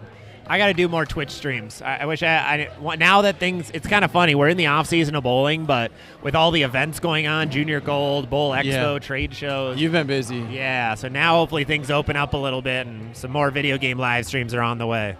All I've been playing for video games lately is Call of the Wild. Oh, God. My little hunting game. Jeez. The game always has good ratings and seems to do well. It's arcadey, but it's fun. Yeah. And you can kind of do whatever you want. Yeah. Jazzy, No. miss being allowed to do that. Half of our courses don't let you in until 8, some 9. That is really late. Wow. Our course rules say the starting time is 7 a.m. Okay. But because people are season pass holders and it's a city-run golf course, it's just gotten so laxed with the rules that if people have their own personal carts and a season pass, they can play whenever they want if it's light out or if they're walking. Yeah. So interesting. We tell our mowers that if you see somebody out golfing before 7 o'clock, no, you don't. You're just ignoring the fact that they're out there, and you just keep mowing. Okay. They can wait for you, or they can skip a hole. Otherwise, we get so backed up. Yeah. It's hard to get everything done in a timely fashion. That's fair. If you play COD, we should 1v1. Ooh, 1v1 me on RFR, Rust, bro. I play a little bit of COD. I don't know if you want these hands. I don't think you do. I was sweaty in Black Ops 2. Hey, Black Ops 2 is back. I know. I kind of want to get it if all of my file share stuff is on there. No, it's a new account, unfortunately. That's what would make me happy. Yeah, I know. If there was a way that could happen, that'd be awesome. But no, so far it's been going really well. It's only $20, which isn't bad. They're putting out a bunch of updates. Player count is through the roof. I've seen all the emblem recreations, Oh, yeah. which was I was not artistic. I can't remember what mine was, but it was so neither basic are these and dumb. guys, but they are. They would definitely not pass any TOS that you sign. They still don't. But guys are being as creative as ever. Let's see. Icarus has swallowed my gaming time. I actually enjoy just hitting golf balls at the range more than playing a 4+ hour round, but I used to play 40+ times a year. Yeah, no, a range sesh is fantastic. Like, if putting isn't what you really want to do or work on the short game a whole lot, like, a good range sesh is awesome. So I respect that, John. That makes sense. 192 here out of the Blaha team, by the way. That's their lowest game in a while. Ooh, that's what we should do. We should do a driving range vlog. Just go set up the live stream at the range. Yeah. We're going to just watch me hit a bunch of balls, and that is all we're doing. They have that gong out at Havana Hills. They do. So I love going for that thing. you could hit that, and once you did, everybody watching would have to donate $5. Ooh, that'd be good. Yeah, 5 And if you gifted don't every hit time it- my gong hit. They just keep watching until you do. It's a That's true. win-win. Yeah. Never-ending stream. I love my short game time. See, I don't, and it's why I'm bad at the short game, is because I never really practiced it. Like, I would just play rounds as a kid, and I wouldn't get any driving range time, and now that I get driving range time, I take advantage of it. So my mid-game is sick, but my short game is non-existent. But when you don't play an actual round, you don't need a short game. It's true. If you're a driving range junkie, you just got to be able to get your mid-game down. You can be like, I can hit the 175 marker right now. Boom. You're set. When I played a lot of golf and I was good, I mean, I would be at the range or practice green more than I played. Yeah. Which is probably what you're supposed to do. Be at the range a little more. Hey, McKenna, what's up? How late will it go? We are currently in the final game of bowling. We are in game number 14. What are games updated to? Do you know? Okay. I'm going to just do a final one just because the people were in so many different games. Yeah. Like down there, they were in game 10 and they were in game 12 down there. Oh, okay. Perfect. Cool. Yeah, so we will have updates in after this game once everybody's said and done. No, but you look good. We are on game number 14 right now. So this is the final game we have of the day. We will be live until we get those final standings, and I'll read those out to you guys. But remember, the tournament's not done after this game. We have a 5-pin that was left. We are going to stay here. Put your hands up, folks. A lot of rounds are going to be bought. AJ is still throwing whatever that is. How you doing? I haven't been to a movie theater. Did he spare that? He did. Oh, lame. He unfortunately spared the 5-pin. Sad day. But, like I said, we are in game number 14. Tournament is not over once this final ball is thrown because we have 14 more games tomorrow with a new set of 14 teams coming in. This is only half the field right now. Tomorrow we have 14 more coming in, trying to see what they can do. They're going to get some rest tonight. They're going to be able to get a good hearty meal in like a lot of these guys. So we're going to be able to see what happens from there. We will see. It should be a fun time. Should be a fun finish to this tournament. Thank you, everybody who's hopped in so far today. Really appreciate it. We've had a slow increase of viewership throughout the day. So thank you so much. Started a touch late because of some Ethernet issues, so I will be grabbing a new Ethernet cord soon.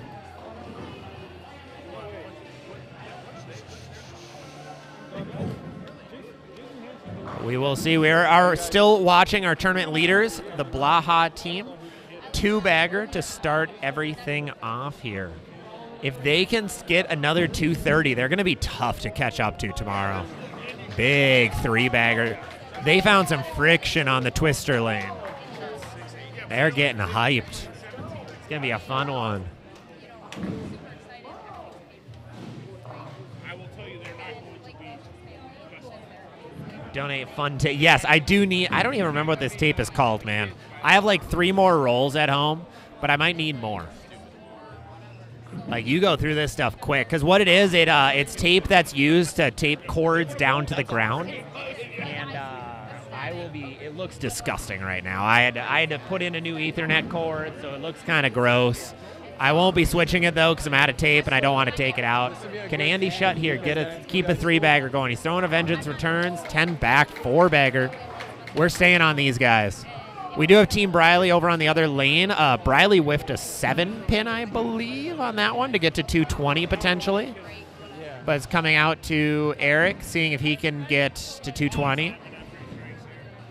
But we're staying on this pair. We are staying on our tournament leaders at the time. Let everybody know how they're doing.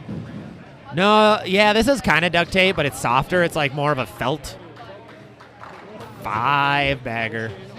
Oh, they are trying to run away and hide right now.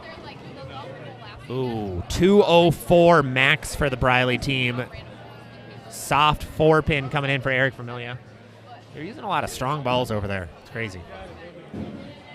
We can also see an Evan Breedy over on the right side of your lane, right side of your screen. 10 back. He's throwing that Phase 2 Pearl well. I'm a little curious how the Phase 2 Pearl's doing right now in sales, if people are still liking it or not. I haven't thrown mine a whole lot. I can't get mine to turn the corner as much as I'd like. But, 6-pin there for Mark. 6-pin stays standing. 5-bagger into the 6-pin. Yeah, it's gaffer tape. That's what it is, David. Thank you so much. Yeah, it's gaffer tape.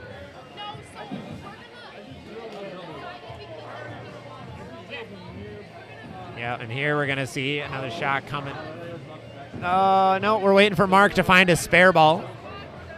Mark has done this a couple. He lost it now. He isn't very good at bringing his spare ball to the next lane. So he did now find it. First ever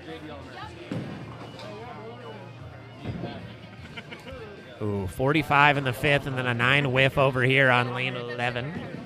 Yeah, gaffer tape is incredible. This stuff has been immaculate. See if Mark can pick up this 6-pin and move on. Big spare for Mark there. They still have 279 on the board. 279 is still on the board.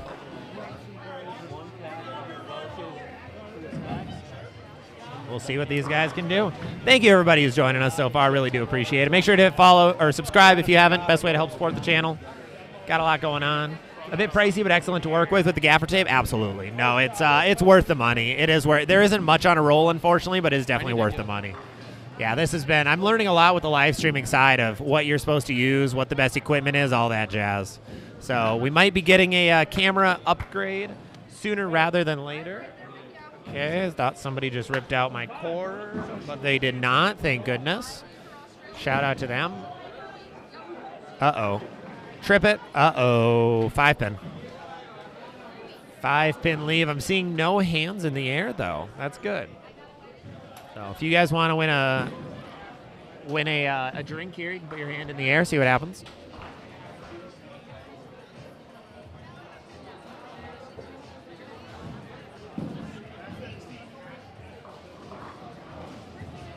No hands in the air for this 5. This is crazy. There's a lot of drinks being drank right now, and nobody is caring. Is he going to spare it, though? Yes. 5-pin is down. 5-pin does fall. Ooh, camera. Yeah, camera money is a lot. I know. I'll never get to a point where I won't have the internet in any of the centers I go to for 4K, but I should get an all right camera or two. So that might be coming sooner rather than later. We'll see. Let's see if Andy here can throw his final shot of the day decent. Vengeance returns again. 10 back last time, 10 back this time. Big day out of him. Threw a lot of strikes today. RFR, hey, thank you so much, man. I do agree with everything you said, yes. Yeah, make sure to follow, subscribe, and turn noties on. Great way to help sport. All right, coming into the 9th frame. This might be 268. Yeah, these guys are going to run away and hide, man. They might actually get to, I mean, what would it be, 14 games with a 230-plus average? That is tough to beat. That is very hard to beat. All right, we're going to do a big point, though. We need a 3-bagger here on lane 11 to break 100. Need the triple. How wide gaffer tape? I don't know, like 2 inches or something? I'm not sure. Oh, no. 6-7 split on lane 12.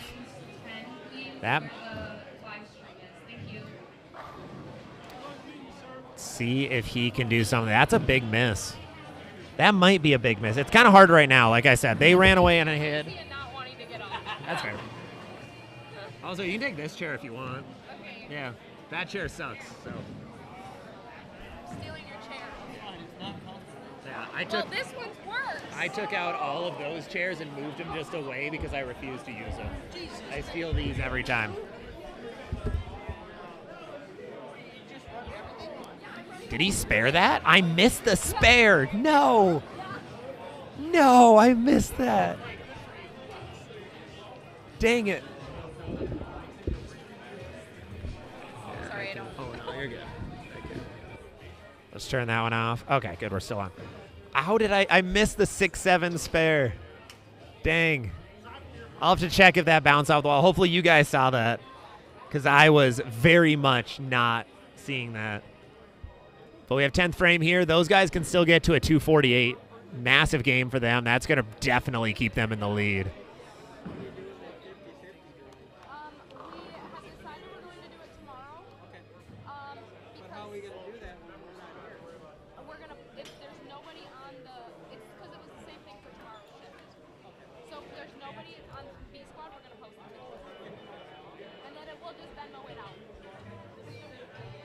And we got our final couple frames of the day. It looks like everybody else is pretty much done. Lane 1 is going. Lane 15 is going. Lane 15, the Al Houston team is going to get to a 140. Not a fun way to end for those guys. We're going to see what Mark can do here to finish it off. Mark left a 6-pin on his last one. He's getting lefter and lefter, and there goes the camera, but we're still good. See what he can do. Sorry for the angle change. Somebody bumped it. 10 back for him. 248 still on the board. Huge day of bowling for these guys. Jeez. Okay. That should be all. I'm going to move that table.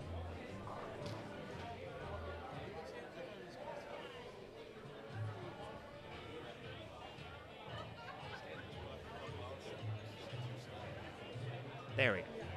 Now they won't bump it. Michael, you saw that one? Dang.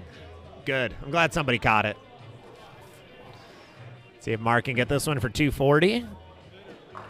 No. That is crazy that still leaves a flat 10. It seemed like it picked up in the right part of the lane and then just did not go through it at all. But still, 238 for these guys. That'll get them very high on the list. Someone's going to have to make a run tomorrow to have a chance to catch them. And that is the final ball that we had of the day. And that is the final shot for the first Saturday squad of the Allen Briley's Golf and Bowl Tournament. We have 14 more games coming tomorrow. This is only the halfway point of the tournament. 9:30 a.m. start tomorrow. We'll have a little bit of time before we get these standings out. Just to be able to get a little bit out of the way, I will be not on until we have these scores, so I will have those ready tomorrow. If you do want to see them, they are available online. I will have the link ready to go for you guys, so stay tuned for that. Otherwise, that was the final shot. It looks like Team Blaha is definitely going to be in the lead. It'll just be interesting to see what their final score ends up becoming. Also, looking at some of these numbers, some people are drawing nice little pictures on their scorecards. So kudos to those guys. But that was it for the first day of bowling. Tomorrow we're back, like I said, 9:30 a.m. practice time. We'll be live between there and start time around 9:40. Make sure to set an alarm. It's a little bit early. Central Standard Time for everybody out there in other time zones. I want to thank everybody who hopped in today. I really do appreciate every single one of you who hopped into the stream. It was an awesome time. We're here for a nice little 3 hours. We'll be back again for 3 more hours in the morning. Thank you guys so much for watching. Make sure to subscribe on your way out. Make sure to hit the like button. Really appreciate it. If you're watching this after the fact, really appreciate it as well. Thank you guys so much, though. We'll end it on that. I will see you guys all tomorrow morning, 9:30 a.m.